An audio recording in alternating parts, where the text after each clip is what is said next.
ਸਾਹਿਬ ਜੀ।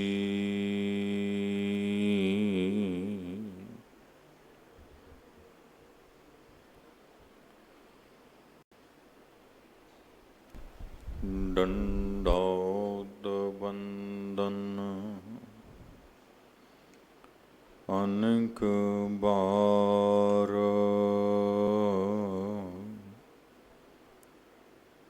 ਸਰਬ ਕਲਾ ਸਮਰੱਥ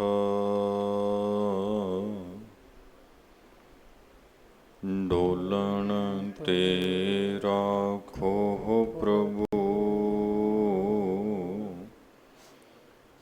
ਨਾਨਕ ਦੇ ਕਰ ਹੱਥ ਆਏ ਪ੍ਰਭ ਸ਼ਰਨਾਗਤੀ।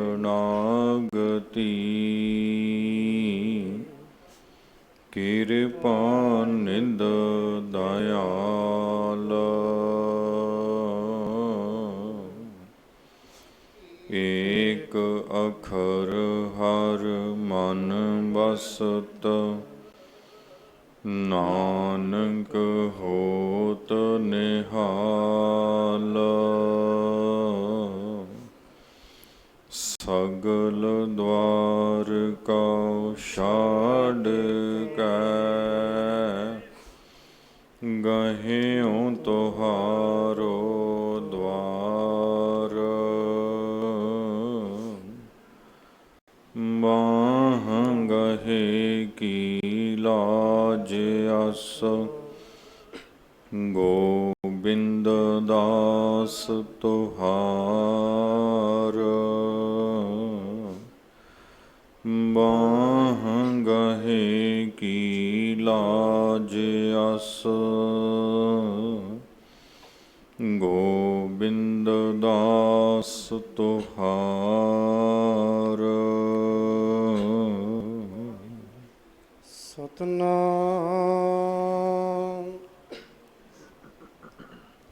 ਸ੍ਰੀ ਵਾਹਿਗੁਰੂ ਸਾਹਿਬ ਜੀਓ। ਇੰਦਰ ਲੋਕ ਸਿਵ ਲੋਕ ਜਾਇਬਾ। ਉਛੈ ਤਪ ਕਰ ਬਹੁਰ ਆਇਵਾ। ਇੰਦਰ ਲੋਕ ਸਿਵ ਲੋਕ ਹੈ ਜਾਇਵਾ। ਉਛੈ ਤਪ ਕਰ ਬਹੁਰ ਆਇਵਾ। ਕਿਆ ਮੰਗੋ ਕਿਛ ਥਿਰ ਨਾਹੀ। ਰਾਮ ਨਾਮ ਰਖ ਮਨ ਮਾਹੀ। ਰਹਾਉ ਸੋਭਾ ਰਾਜ ਵਿਭੈ ਵਡਿਆਈ। ਅੰਤ ਨਾ ਕਾਹੂ ਸੰਗ ਸਹਾਈ। ਪੁੱਤਰ ਕਲਤਰ ਲਛਮੀ ਮਾਇਆ। ਇਨ ਤੇ ਕਬਨ ਸੁਖ ਪਾਇਆ। ਕਹਿਤ ਕਬੀਰ ਅਬਰ ਨਹੀਂ ਕਾਮਾ। ਹਮਾਰਾ ਮਨ ਤਨ ਰਾਮ ਕੋ ਨਾਮਾ। ਕਹਿਤ ਕਬੀਰ ਅਬਰ ਨਹੀਂ ਕਾਮਾ। ਹਮਾਰਾ ਮਨ ਤਨ ਰਾਮ ਕੋ ਨਾਮਾ।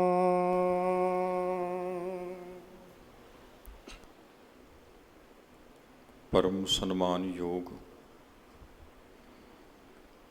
ਗਰੀਬ ਨਿਵਾਜ ਗੁਣੀ ਨਿਧਾਨ ਜੁਗੋ ਜੁਗ ਅਟਲ ਸੱਚੇ ਪਾਤਸ਼ਾਹ ਸ਼੍ਰੀ ਗੁਰੂ ਆਦਿ ਗ੍ਰੰਥ ਸਾਹਿਬ ਜੀ ਮਹਾਰਾਜ ਦੀ ਪਾਵਨ ਅਤੇ ਪਵਿੱਤਰ ਹਜ਼ੂਰੀ ਦੇ ਅੰਦਰ ਬਹੁਤ ਹੀ ਅਦਬ ਇਕਾਗਰਤਾ ਸਹਿਤ ਸਜ ਬੈਠੀ ਸਨਮਾਨਯੋਗ ਸਾਧ ਸੰਗਤ ਜੀਓ। ਗੁਰੂ ਬਖਸ਼ੀ ਫਤਿਹ ਦੀ ਸਾਂਝ ਪਾਈਏ। ਆਖੋ ਜੀ ਵਾਹਿਗੁਰੂ ਜੀ ਕਾ ਖਾਲਸਾ ਵਾਹਿਗੁਰੂ ਜੀ ਕੀ ਫਤਿਹ। ਸਤਿਗੁਰੂ ਜੀ ਦੀ ਬੜੀ ਮਹਾਨ ਕਿਰਪਾ ਹੋਈ ਹੈ।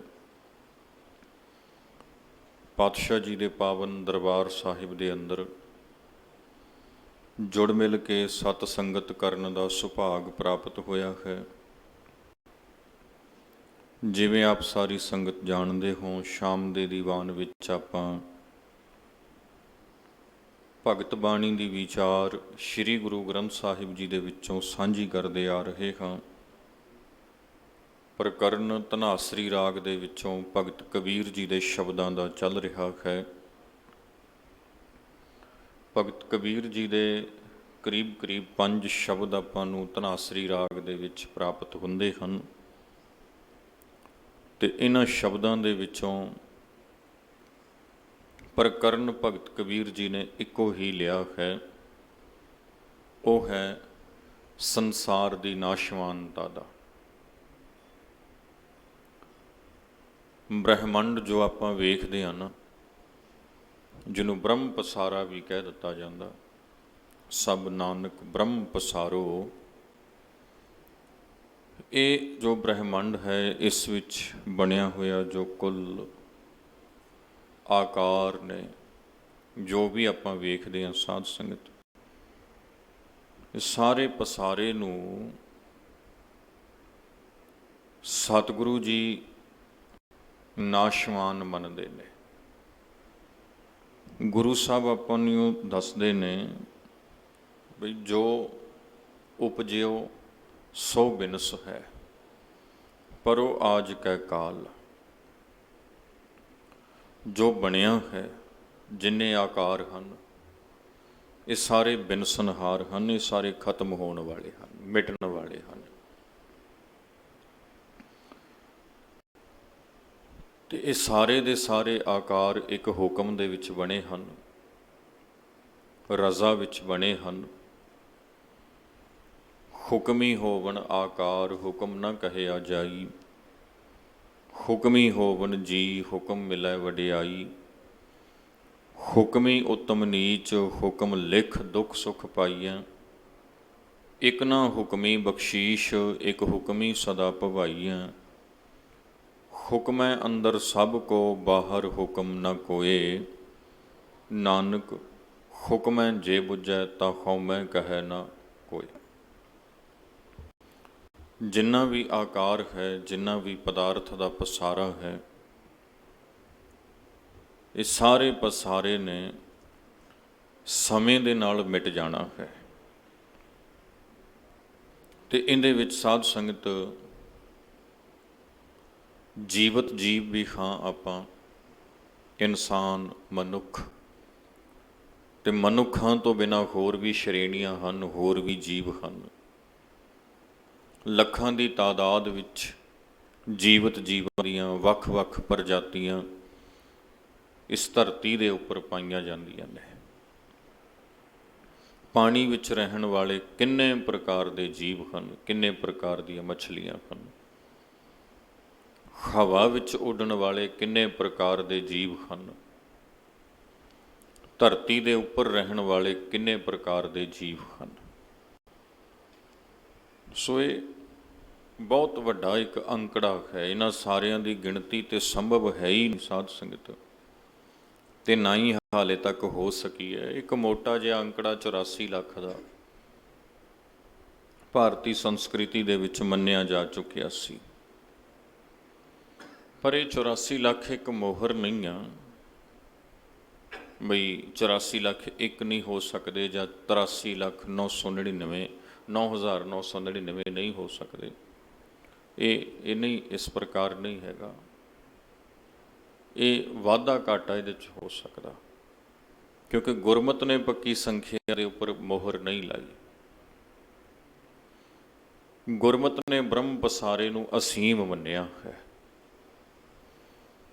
ਗੁਰੂ ਗ੍ਰੰਥ ਸਾਹਿਬ ਜੀ ਦੀ ਪਾਵਨ ਬਾਣੀ ਇਸ ਦੀ ਅਸੀਮਤਾ ਦੇ ਬਾਰੇ ਵੱਖ-ਵੱਖ ਥਾਵਾਂ ਦੇ ਉੱਪਰ ਆਪਾਂ ਨੂੰ ਸਮਝਾਉਂਦੀ ਹੈ। ਸੋ ਜਿੰਨੇ ਵੀ ਜੀਵ ਹਨ ਸਾਧ ਸੰਗਤ, ਜੈਸੇ ਜਲ ਤੇ ਬੁੱਧਬੋਧਾ ਉਪਜੈ ਬਿਨਸੈ ਨੀਤ, ਜਗ ਰਚਨਾ ਤੈਸੇ ਰਚੀ ਕਹੋ ਨਾਨਕ ਸੁਨ ਮੀਤ। ਜਿਵੇਂ ਬੁਲਬੁਲਾ ਵਾ ਪਾਣੀ ਦਾ, ਉਹ ਪਾਣੀ ਦੇ ਵਿੱਚੋਂ ਹੀ ਪੈਦਾ ਹੁੰਦਾ ਤੇ ਪਾਣੀ ਦੇ ਵਿੱਚ ਹੀ ਉਹ ਆਪਾਂ ਨੂੰ ਦਿਖਾਈ ਦਿੰਦਾ ਤੇ ਫੁੱਟ ਕੇ ਪਾਣੀ ਦੇ ਵਿੱਚ ਹੀ ਉਹ ਮਿਲ ਜਾਂਦਾ ਵਾ। ਉਹ ਗਿਆ ਵੀ ਪਾਣੀ ਦੇ ਵਿੱਚੋਂ ਆ, ਉਹ ਰਿਹਾ ਵੀ ਪਾਣੀ ਦੇ ਵਿੱਚ ਤੇ ਫੁੱਟ ਕੇ ਮਿਲਿਆ ਵੀ ਪਾਣੀ ਦੇ ਵਿੱਚ ਹੈ। ਪਾਤਸ਼ਾਹ ਕਹਿੰਦੇ ਜੈਸੇ ਜਲ ਤੇ ਬੁੱਧ ਉਪਜੈ ਬਿਨ ਨੀਤ। ਜਿਵੇਂ ਪਾਣੀ ਵਿੱਚੋਂ ਹਵਾ ਦੇ ਮਿਸ਼ਰਣ ਦੇ ਨਾਲ, ਮਿਲਾਪ ਦੇ ਨਾਲ ਬੁਲਬੁਲਾ ਬਣ ਜਾਂਦਾ, ਪਾਣੀ ਵਿੱਚੋਂ ਬਣਦਾ, ਪਾਣੀ 'ਚ ਰਹਿੰਦਾ ਤੇ ਪਾਣੀ 'ਚ ਸਮਾ ਜਾਂਦਾ ਟੁੱਟ ਕੇ। ਜਗ ਰਚਨਾ ਤੈਸੇ ਰਚੀ, ਜਿਹੜੀ ਆ ਜਗ ਰਚਨਾ ਹੈ ਨਾ, ਬ੍ਰਹਮੰਡ ਹੈ ਨਾ, ਤੈਸੇ ਰਚੀ, ਬਿਲਕੁਲ ਉਸੇ ਤਰ੍ਹਾਂ ਹੀ ਬਣੀ ਹੋਈ ਹੈ। ਬ੍ਰਹਮ ਦੇ ਹੁਕਮ ਦੇ ਵਿੱਚ ਬਣੀ ਹੈ ਤੇ ਹੁਕਮ ਦੇ ਵਿੱਚ ਆਪਾਂ ਨੂੰ ਇਹ ਸਭ ਆਕਾਰ ਦਿਸ ਰਹੇ ਨੇ ਤੇ ਹੁਕਮ ਦੇ ਵਿੱਚ ਹੀ ਇਹਨਾਂ ਨੇ ਬਿਨਸ ਵੀ ਜਾਣਾ ਹੈ। ਆਪਣੀਆਂ ਅੱਖਾਂ ਦੇ ਸਾਹਮਣੇ ਕਿੰਨੇ ਚਲੇ ਗਏ ਸਾਧ ਸੰਗਤ। ਜਦੋਂ ਵਿਗਿਆਨ ਨੂੰ ਆਪਾਂ ਪੜ੍ਹਦੇ ਹਾਂ ਨਾ, ਵਿਗਿਆਨ ਨੂੰ ਪੁੱਛਦੇ ਹਾਂ ਤੇ ਉਹਨਾਂ ਦਾ ਮੰਨਣਾ ਹੈ ਕਿ ਮਨੁੱਖ ਦੇ ਧਰਤੀ ਉੱਪਰ ਪੈਦਾ ਹੋਣ ਤੋਂ ਪਹਿਲਾਂ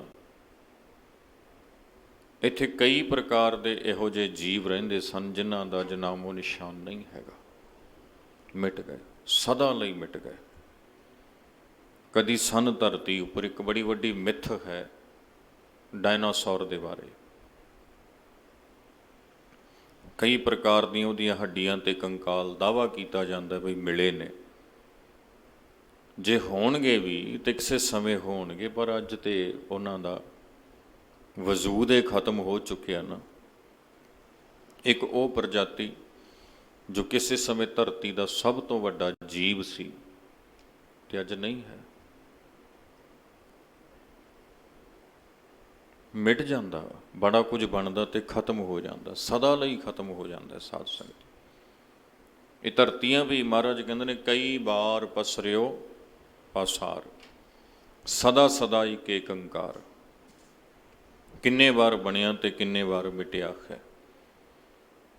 ਹੁਣ ਤੇ ਇੱਦਾਂ ਦੀਆਂ ਵੀ ਖੋਜਾਂ ਹੋ ਰਹੀਆਂ ਨੇ ਵੀ ਜੇ ਧਰਤੀ ਖਤਮ ਹੁੰਦੀ ਆ ਤੇ ਮਨੁੱਖ ਆਪਣੇ ਆਪ ਨੂੰ ਬਚਾਉਣ ਦੇ ਲਈ ਕਿੱਧਰ ਜਾਵੇਗਾ ਤੇ ਕਿੱਥੇ ਜਾਵੇਗਾ ਤੇ ਕੀ ਯਤਨ ਕਰੇਗਾ। ਇਹ ਸੋਚਾਂ ਵੀ ਸੋਚੀਆਂ ਜਾ ਰਹੀਆਂ ਨੇ, ਇਹ ਵੀ ਯਤਨ ਕੀਤੇ ਜਾ ਰਹੇ ਨੇ ਵੀ ਇਸ ਬ੍ਰਹਿਮੰਡ ਵਿੱਚ ਕਿਹੜੀ ਇਹੋ ਜਿਹੀ ਥਾਂ ਹੈਗੀ ਆ ਜਿੱਥੇ ਮਨੁੱਖ ਦਾ ਜੀਵਨ ਸੰਭਵ ਹੋ ਸਕਦਾ ਵਾ ਜੇ ਇਹ ਬਿਨਸਦਾ। ਸੋ ਸਾਧ ਸੰਗਤ ਅਨੰਤ ਹੈ ਇਹ ਪਸਾਰਾ, ਪਰ ਸਦੀਵੀ ਨਹੀਂ ਆ। ਗੁਰੂ ਸਾਹਿਬ ਨੇ ਪਸਾਰੇ ਨੂੰ ਅਨੰਤ ਮੰਨਿਆ। ਪੜ੍ਹਦੇ ਆ ਨਾ ਆਪਾਂ ਬਚਨ, ਪਾਤਾਲਾਂ ਪਾਤਾਲ ਲੱਖ ਆਗਾਸਾਂ ਆਗਾਸ, ਓੜਕ ਓੜਕ ਭਾਲ ਕੇ ਵੇਦ ਕਹਿਨ ਇੱਕ ਬਾਤ, ਸਹਸ 18 ਕਹਿਨ ਕਤੇਬਾਂ ਅਸਲੂ ਇੱਕ ਧਾਤ, ਲੇਖਾ ਹੋਏ ਤਾਂ ਲਿਖੀਐ ਲੇਖਾ ਹੋਏ ਵਿਨਾਸ਼, ਨਾਨਕ ਵੱਡਾ ਆਖੀਐ ਆਪੇ ਜਾਣੈ ਆਪ। ਮਹਾਰਾਜ ਕਹਿੰਦੇ ਲੇਖਾ ਹੋਏ ਤਾਂ ਲਿਖੀਐ। ਅਨੰਤ ਹੈ ਪਸਾਰਾ, ਲੇਖਾ ਨਹੀਂ ਕੋਈ ਇਸਦਾ, ਪਰ ਸਦੀਵੀ ਨਹੀਂ ਹੈਗਾ। ਸਦਾ ਰਹਿਣ ਵਾਲਾ ਨਹੀਂ। ਇਸ ਕੁਦਰਤ ਦਾ, ਇਸ ਬ੍ਰਹਿਮੰਡ ਦਾ ਕੋਈ ਅੰਤ ਨਹੀਂ, ਪਰ ਸਦਾ ਨਹੀਂ ਰਹਿਣਾ ਇਹਨੇ, ਸਦਾ ਨਹੀਂ ਰਹਿਣਾ। ਇਹਨੇ ਵੀ ਬਿਨਸ ਜਾਣਾ। ਇਹ ਵੀ ਸਮੇਂ 'ਚ ਬਣਿਆ ਤੇ ਸਮੇਂ 'ਚ ਮਿਟ ਜਾਏਗਾ। ਕਿੰਨੀਆਂ ਉਦਾਹਰਨਾਂ ਸਤਿਗੁਰ ਨੇ ਪਾਵਨ ਬਾਣੀ 'ਚੋਂ ਲਈਆਂ। ਮਹਾਰਾਜ ਕਹਿਣ ਲੱਗੇ ਰਾਮ ਗਇਓ ਰਾਵਣ ਗਇਓ ਜਾ ਕੋ ਬਹੁ ਪਰਿਵਾਰ। ਪਾਤਸ਼ਾਹ ਕਹਿਣ ਲੱਗੇ ਭਾਈ ਅਵਤਾਰ ਮੰਨਦੇ ਨੇ ਲੋਕ ਸ਼੍ਰੀ ਰਾਮ ਚੰਦਰ ਜੀ ਨੂੰ, ਉਹ ਵੀ ਚਲੇ ਗਏ। ਬੜਾ ਵੱਡਾ ਦੇਵਤਾ ਮੰਨਿਆ ਗਿਆ ਆਪਣਾ ਰਾਵਣ ਨੂੰ, ਬੜਾ ਵੱਡਾ ਯੋਧਾ ਮੰਨਿਆ ਗਿਆ। ਉਹਨਾਂ ਦੇ ਇਲਾਕੇ 'ਚ ਉਹਨਾਂ ਦੀ ਪੂਜਾ ਹੁੰਦੀ ਸੀ। ਠੀਕ ਹੈ, ਕਈ ਚੀਜ਼ਾਂ ਕਈ ਥਾਵਾਂ 'ਤੇ ਸਤਿਕਾਰਤ ਨੇ ਤੇ ਕਈ ਥਾਵਾਂ 'ਤੇ ਨਹੀਂ ਹੋਣਗੀਆਂ। ਕਿਸੇ ਥਾਂ ਤੇ ਮੂਰਤੀ ਨੂੰ ਬੜਾ ਸਤਿਕਾਰ ਆ, ਪੂਜਿਆ ਜਾਂਦਾ, ਮੰਦਰ 'ਚ ਰੱਖ ਕੇ ਪੂਜਾ ਹੁੰਦੀ, ਪਰ ਗੁਰਮਤਿ ਵਿੱਚ ਨਹੀਂ ਸਤਿਕਾਰ ਹੈਗਾ। ਗੁਰਬਾਣੀ ਨਹੀਂ ਅਦਬ ਦਿੰਦੀ। ਗੁਰਬਾਣੀ ਸਿੱਧਾ ਕਹਿੰਦੀ, ਇੱਕ ਹੈ ਪਾਥਰ ਕੀਜੈ ਭਾਉ, ਦੂਜਾ ਪਾਥਰ ਧਰੀਐ ਪਾਉ, ਜੇ ਉਹ ਦੇਵਤਾ ਉਹ ਪੀ ਦੇਵਾ। ਆਪਣੀ ਵਿਚਾਰਧਾਰਾ ਹੁੰਦੀ ਹੈ। ਤੇ ਇੱਕ ਥਾਂ ਤੇ ਰਾਮਚੰਦਰ ਜੀ ਨੂੰ ਸਤਿਕਾਰ, ਇੱਕ ਥਾਂ ਤੇ ਰਾਵਣ। ਪਰ ਪਾਤਸ਼ਾਹ ਕਹਿੰਦੇ ਬੜੇ ਵੱਡੇ ਵੱਡੇ ਪਰਿਵਾਰਾਂ ਵਾਲੇ ਵੀ ਚਲੇ ਗਏ, ਖਤਮ ਹੋ ਗਈਆਂ ਕੁੱਲਾਂ, ਖਤਮ ਹੋ ਗਈਆਂ ਵੰਸ਼ਾਂ, ਮਿਟ ਗਏ ਨਿਸ਼ਾਨ। ਤੇ ਅਸੀਂ ਵੀ ਇਸੇ ਤਰ੍ਹਾਂ ਇੱਕ ਨਾ ਇੱਕ ਦਿਨ ਇਸ ਸਫ਼ਰ ਦੇ ਵਿੱਚੋਂ ਮੁਸਾਫਿਰਾਂ ਦੇ ਵਾਂਗ, ਅਜਨਬੀਆਂ ਦੇ ਵਾਂਗ ਪਰੇ ਜੇ ਹੋ ਜਾਣਾ। ਕੁਝ ਸਮੇਂ ਲਈ ਚੰਦ ਲੋਕ ਸਾਨੂੰ ਯਾਦ ਰੱਖਣਗੇ, ਦੁੱਖ ਮਨਾਉਣਗੇ, ਚੰਗਾ ਆਖਣਗੇ, ਪਰ ਥੋੜ੍ਹੇ ਦਿਨਾਂ ਵਿੱਚ ਹੀ ਭੁੱਲ ਭੱਲ ਜਾਣਾ। ਮੁੜੋਂ ਉਵੇਂ ਹੀ ਚੱਲ ਪੈਣਾ ਸਭ ਕੁਝ ਜਿਵੇਂ ਪਹਿਲਾਂ ਚੱਲਦਾ ਸੀ। ਕਿਸੇ ਦੇ ਆਉਣ ਦੇ ਨਾਲ ਗਤੀ ਤੇਜ਼ ਨਹੀਂ ਹੋ ਜਾਂਦੀ, ਕਿਸੇ ਦੇ ਜਾਣ ਦੇ ਨਾਲ ਇਹ ਗਤੀ ਰੁਕ ਨਹੀਂ ਜਾਂਦੀ। ਸਾਧ ਸੰਗਤ, ਇਹ ਸਹਿਜ ਪਸਾਰਾ ਹੈ। ਬ੍ਰਹਿਮੰਡ ਦੀ ਇੱਕ ਸਹਿਜ ਪ੍ਰਕਿਰਿਆ ਹੈ, ਸਹਿਜ ਵਰਤਾਰਾ ਹੈ, ਜੋ ਚੱਲੀ ਜਾ ਰਿਹਾ, ਸਦਾ ਤੋਂ ਹੀ ਚੱਲੀ ਜਾ ਰਿਹਾ ਵਾ। ਇਸੇ ਤਰ੍ਹਾਂ ਤੇ ਇਹਨਾਂ ਸ਼ਬਦਾਂ ਦੇ ਵਿੱਚ ਬਾਬਾ ਕਬੀਰ ਜੀ ਮਹਾਰਾਜ ਜਗ ਰਚਨਾ ਦੀ ਨਾਸ਼ਵਾਨਤਾ ਨੂੰ ਆਪਣੇ ਸਾਹਮਣੇ ਦਾ ਰੱਖ ਦਿੰਦੇ ਨੇ ਵੀ ਆਹ ਵੇਖ, ਆ ਜਗਤ ਦੀ ਹਕੀਕਤ ਨੂੰ ਵੇਖ। ਹਕੀਕਤ ਆ, ਸੱਚ ਇਹ ਹੈ, ਤੇ ਤੂੰ ਇਹਦੇ ਨਾਲ ਚਿੱਤ ਜੋੜੀ ਬੈਠਾ, ਤੂੰ ਇਹਨੂੰ ਜਫੇ ਪਾਈ ਬੈਠਾ। ਭਾਈ ਤੇਰੇ ਤੋਂ ਵੱਡੇ ਵੱਡੇ ਇੱਥੇ ਆਏ, ਚਲੇ ਗਏ, ਬਹੁਤ ਕੁਝ ਬਣਾਇਆ ਸਿਕੰਦਰ ਵਰਗਿਆਂ ਨੇ, ਦੁਨੀਆ ਜਾਣ ਦੀ ਇੱਛਾ ਆਪਣੇ ਅੰਦਰ ਰੱਖੀ। ਅੱਜ ਕਿਸੇ ਨੂੰ ਉਹਦੀ ਸ਼ਕਲ ਵੀ ਨਹੀਂ ਪਤਾ ਵੀ ਕਿਵੇਂ ਦੀ ਸੀ, ਹੈ ਨਾ। ਕਿਸੇ ਨੂੰ ਉਹਦੀ ਵੰਸ਼ ਬਾਰੇ ਵੀ ਨਹੀਂ ਪਤਾ ਹੋਣਾ। ਭੁੱਲ ਜਾਂਦੇ ਨੇ ਸਾਧ ਸੰਗਤ,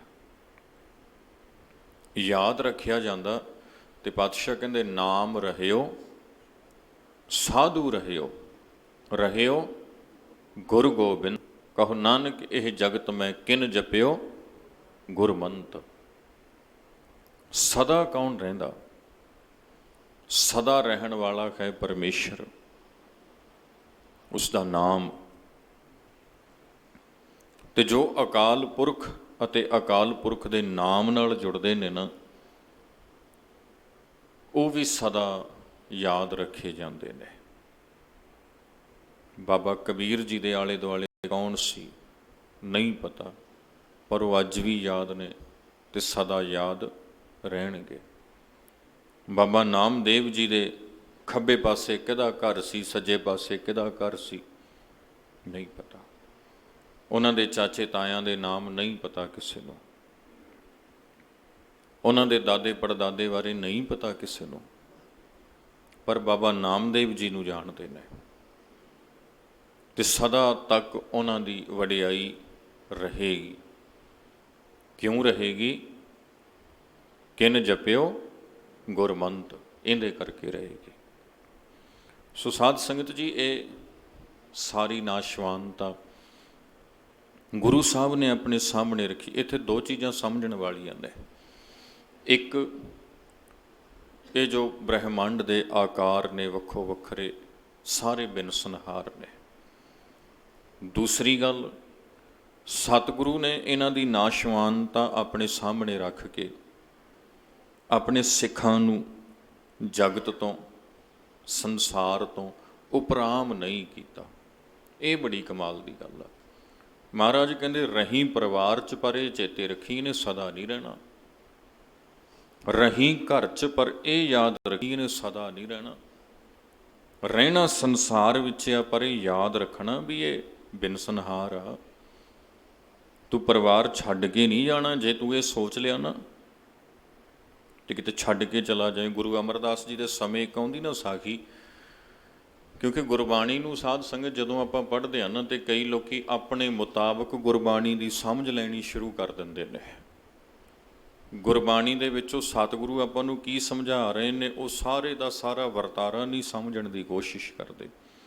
ਇੱਕ ਤੁਕ ਫੜ ਲੈਂਦੇ ਨੇ ਤੇ ਉਹਦੇ ਅਰਥ ਕਰਨੇ ਸ਼ੁਰੂ ਕਰ ਦਿੰਦੇ ਨੇ। ਬੜੀਆਂ ਥਾਵਾਂ 'ਤੇ ਇਵੇਂ ਹੁੰਦਾ। ਕਈ ਵਾਰੀ ਆਪਾਂ ਤੁਕ ਸਾਂਝੀ ਕੀਤੀ, ਹੁਣ ਲਾਵੋ ਭੋਗ ਹਰ ਰਾਏ ਪ੍ਰਕਰਨ, ਉੱਥੇ ਕੋਈ ਹੋਰ ਚੱਲ ਰਿਹਾ, ਪਰ ਤੁਕ ਕਿਸੇ ਹੋਰ ਪ੍ਰਕਰਨ 'ਚ ਵਰਤੀ ਜਾਂਦੀ ਹੈ। ਅੱਖਰ ਲਿਖੇ ਸਈ ਗਾਵਾਂ ਵਰਨਾ ਜਾਣਾ ਬਾਣੀ, ਉਹ ਤੁਕ ਗੁਰੂ ਸਾਹਿਬ ਨੇ ਕਿਸੇ ਹੋਰ ਪ੍ਰਕਰਨ ਵਿੱਚ ਉਚਾਰੀ ਹੈ, ਲਿਖੀ ਹੈ, ਤੇ ਉਹਦੇ ਅਰਥ ਕੋਈ ਹੋਰ ਕਰ ਲਏ ਜਾਂਦੇ ਨੇ। ਜਿੱਥੇ ਆਪਣੇ ਆਪ ਨੂੰ ਸੂਤ ਠੀਕ ਜਿਹਾ ਲੱਗਦਾ ਨਾ, ਉਸ ਮੁਤਾਬਕ ਅਰਥ ਜਿਹੜੇ ਹੈਗੇ ਆ ਉਹ ਘੱਟ ਸੋਝੀ ਰੱਖਣ ਵਾਲੇ ਮੈਂ ਸ਼ਬਦ ਵਰਤਾਂ ਤੇ ਉਹ ਕੱਢ ਲੈਂਦੇ ਨੇ। ਪੂਰਾ ਪ੍ਰਕਰਨ ਆਪਾਂ ਨੂੰ ਸਮਝਣਾ ਪੈਣਾ ਹੁੰਦਾ ਵਾ। ਤੀਸਰੇ ਪਾਤਸ਼ਾਹ ਗੁਰੂ ਅਮਰਦਾਸ ਜੀ ਦੀ ਹਜ਼ੂਰੀ 'ਚ ਕਹਿੰਦੇ ਇੱਕ ਪਰਿਵਾਰ ਆਇਆ, ਮਹਾਰਾਜ ਜੀ ਨੂੰ ਬੇਨਤੀ ਕਰਨ ਲੱਗੇ, ਸਤਿਗੁਰੂ ਆ ਸਾਡਾ ਜਵਾਨ ਬੱਚਾ ਵਾ, ਇਹਨੂੰ ਸਮਝਾਓ। ਗੁਰੂ ਸਾਹਿਬ ਕਹਿੰਦੇ ਕੀ ਹੋਇਆ ਭਾਈ? ਇਹ ਕਹਿੰਦਾ ਜੀ ਮੈਂ ਪਰਿਵਾਰ ਛੱਡ ਕੇ ਜਾਣਾ, ਇਹ ਸਾਰੇ ਰਿਸ਼ਤੇ ਮਿੱਥਿਆ ਨੇ, ਝੂਠੇ ਨੇ, ਕੋਈ ਕਿਸੇ ਦਾ ਨਹੀਂ ਇੱਥੇ। ਜਦੋਂ ਰਿਸ਼ਤਿਆਂ ਨੇ ਨਾਲ ਨਹੀਂ ਨਿਭਣਾ ਤੇ ਮੈਂ ਸਾਰਿਆਂ ਨੂੰ ਛੱਡ ਕੇ ਜਾਣਾ। ਮੈਂ ਨਹੀਂ ਕੋਈ ਧੰਦੇ 'ਚ ਪੈਣਾ, ਕਿਸੇ ਕੰਮਾਂ 'ਚ ਪੈਣਾ, ਮੈਂ ਨਹੀਂ ਮਾਇਆ 'ਚ ਪੈਣਾ, ਮੈਂ ਛੱਡ ਕੇ ਸਭ ਲੰਘਣ ਲੱਗਿਆ। ਮਹਾਰਾਜ ਕਹਿੰਦੇ ਹਾਂ ਭਾਈ ਦੱਸ ਇਹ ਕਿਉਂ ਸੋਚਿਆ ਤੈਂ? ਉਹ ਕਹਿੰਦਾ ਗੁਰੂ ਸਾਹਿਬ ਤੁਸੀਂ ਤੇ ਬਾਣੀ ਲਿਖੀ ਆ। ਮਹਾਰਾਜ ਕਹਿੰਦੇ ਕੀ? ਇਹ ਮਨ ਪਿਆਰਿਆ ਤੂੰ ਸਦਾ ਸੱਚ ਸੰਭਾਲੇ, ਇਹ ਕੁਟੰਬ ਤੂੰ ਜੇ ਦੇਖਦਾ ਚੱਲੈ ਨਾਹੀਂ ਤੇਰਾ ਨਾਲੇ, ਸਾਥ ਤੇਰਾ ਚੱਲੈ ਨਾਹੀਂ ਤਿਸ ਨਾਲ ਕਿਉਂ ਚਿੱਤ ਲਾਈਆ, ਐਸਾ ਕੰਮ ਬੁਲੇ ਨਾ ਕੀਚਾ ਜਿਤ ਅੰਤ ਪਛੋਤਾਈਐ। ਸਤਿਗੁਰੂ ਕਾ ਉਪਦੇਸ਼ ਸੁਣ ਤੂੰ ਹੋਵੇ ਤੇਰਾ ਨਾਲੇ, ਕਹੈ ਨਾਨਕ ਮਨ ਪਿਆਰੇ ਤੂੰ ਸਦਾ ਸੱਚ ਸੰਭਾਲੇ। ਕਹਿੰਦਾ ਮੈਂ ਤੇ ਤੁਹਾਡੀ ਬਾਣੀ ਤੇ ਪਹਿਰਾ ਦੇ ਰਿਹਾ ਜੀ, ਬਈ ਇਹ ਕੁਟੰਬ ਤੂੰ ਜੇ ਦੇਖਦਾ ਚੱਲੈ ਨਾਹੀਂ ਤੇਰਾ ਨਾਲੇ, ਵੀ ਇਹ ਕੁਟੰਬ, ਇਹ ਪਰਿਵਾਰ, ਇਹ ਰਿਸ਼ਤੇ, ਇਹਨਾਂ ਨੇ ਸਦਾ ਤੇ ਰਹਿਣਾ ਨਹੀਂ। ਤੇ ਜਦੋਂ ਸਦਾ ਰਹਿਣਾ ਨਹੀਂ, ਫਿਰ ਇਹਨਾਂ ਦੇ ਵਿੱਚ ਰਹਿਣ ਦਾ ਵੀ ਕੀ ਫਾਇਦਾ? ਫਿਰ ਛੱਡ ਜਾਂਦੇ ਆ। ਗੁਰੂ ਸਾਹਿਬ ਕਹਿੰਦੇ ਅੱਛਾ ਭਾਈ ਤੂੰ ਇਉਂ ਸਮਝਿਆ? ਕਹਿੰਦਾ ਹਾਂ। ਪਾਤਸ਼ਾਹ ਕਹਿੰਦੇ ਉਹ ਵੇਖੋ ਕੌਣ ਆ? ਕਹਿੰਦਾ ਜੀ ਨਹੀਂ ਜਾਣਦਾ, ਇਹ ਸਾਡਾ ਪੁੱਤਰ ਹੈ ਭਾਈ, ਇਹਦਾ ਨਾਮ ਮੋਹਨ ਹੈ, ਉਹ ਮੋਹਰੀ ਆ ਦੂਜਾ, ਉਹ ਸਾਡੀ ਪਤਨੀ ਆ, ਸਾਡਾ ਸਾਰਾ ਪਰਿਵਾਰ ਇੱਥੇ ਰਹਿੰਦਾ। ਬਾਣੀ ਉਚਾਰਨ ਵਾਲਾ ਸਤਿਗੁਰੂ ਆਪਣੇ ਪਰਿਵਾਰ ਦੇ ਵਿੱਚ, ਆਪਣੇ ਪਰਿਵਾਰ ਦੇ ਨਾਲ ਰਹਿ ਰਿਹਾ, ਤੇ ਤੂੰ ਉਸ ਸਤਿਗੁਰੂ ਦੀ ਬਾਣੀ ਪੜ੍ਹ ਕੇ ਪਰਿਵਾਰ ਛੱਡ ਕੇ ਭੱਜਣ ਲੱਗਿਆ। ਜਿਸ ਸਤਿਗੁਰੂ ਨੇ ਬਾਣੀ ਉਚਾਰੀ ਉੱਤੇ ਆਪਣੇ ਪਰਿਵਾਰ ਨਾਲ ਰਹਿ ਰਹੇ ਨੇ,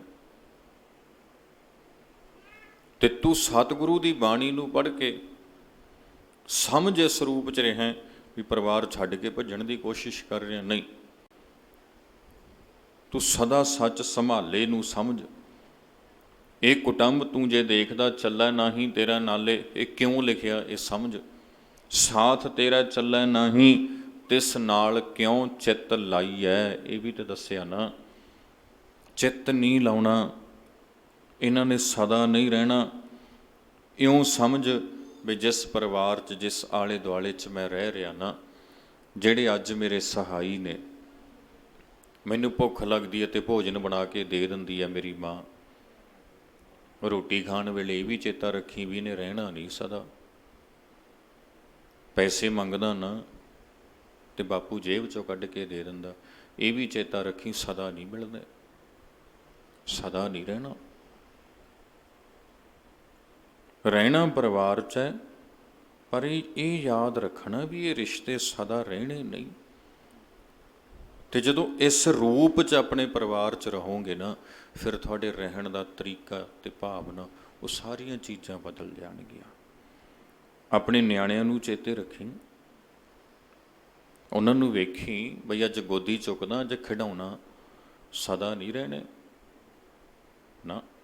ਕਿਸੇ ਵੇਲੇ ਕੋਈ ਵੀ ਤੁਰ ਸਕਦਾ ਇਸ ਕਤਾਰ ਵਿੱਚੋਂ।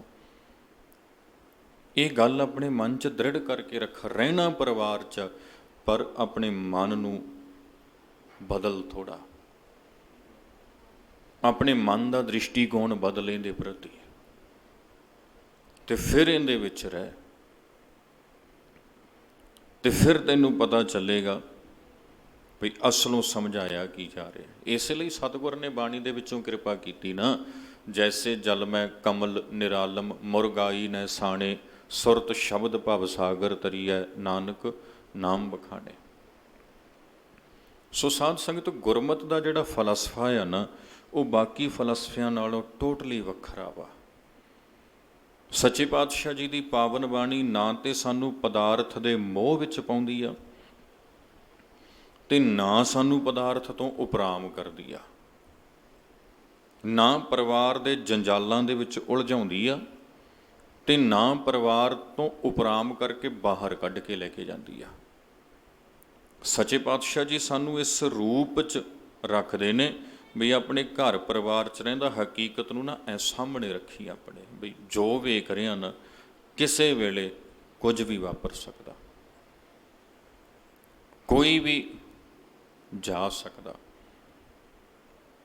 ਤੇ ਜਦੋਂ ਇਹ ਭਾਵਨਾ ਹੋਏਗੀ ਨਾ, ਫਿਰ ਪਕੜ ਨਹੀਂ ਹੋਏਗੀ।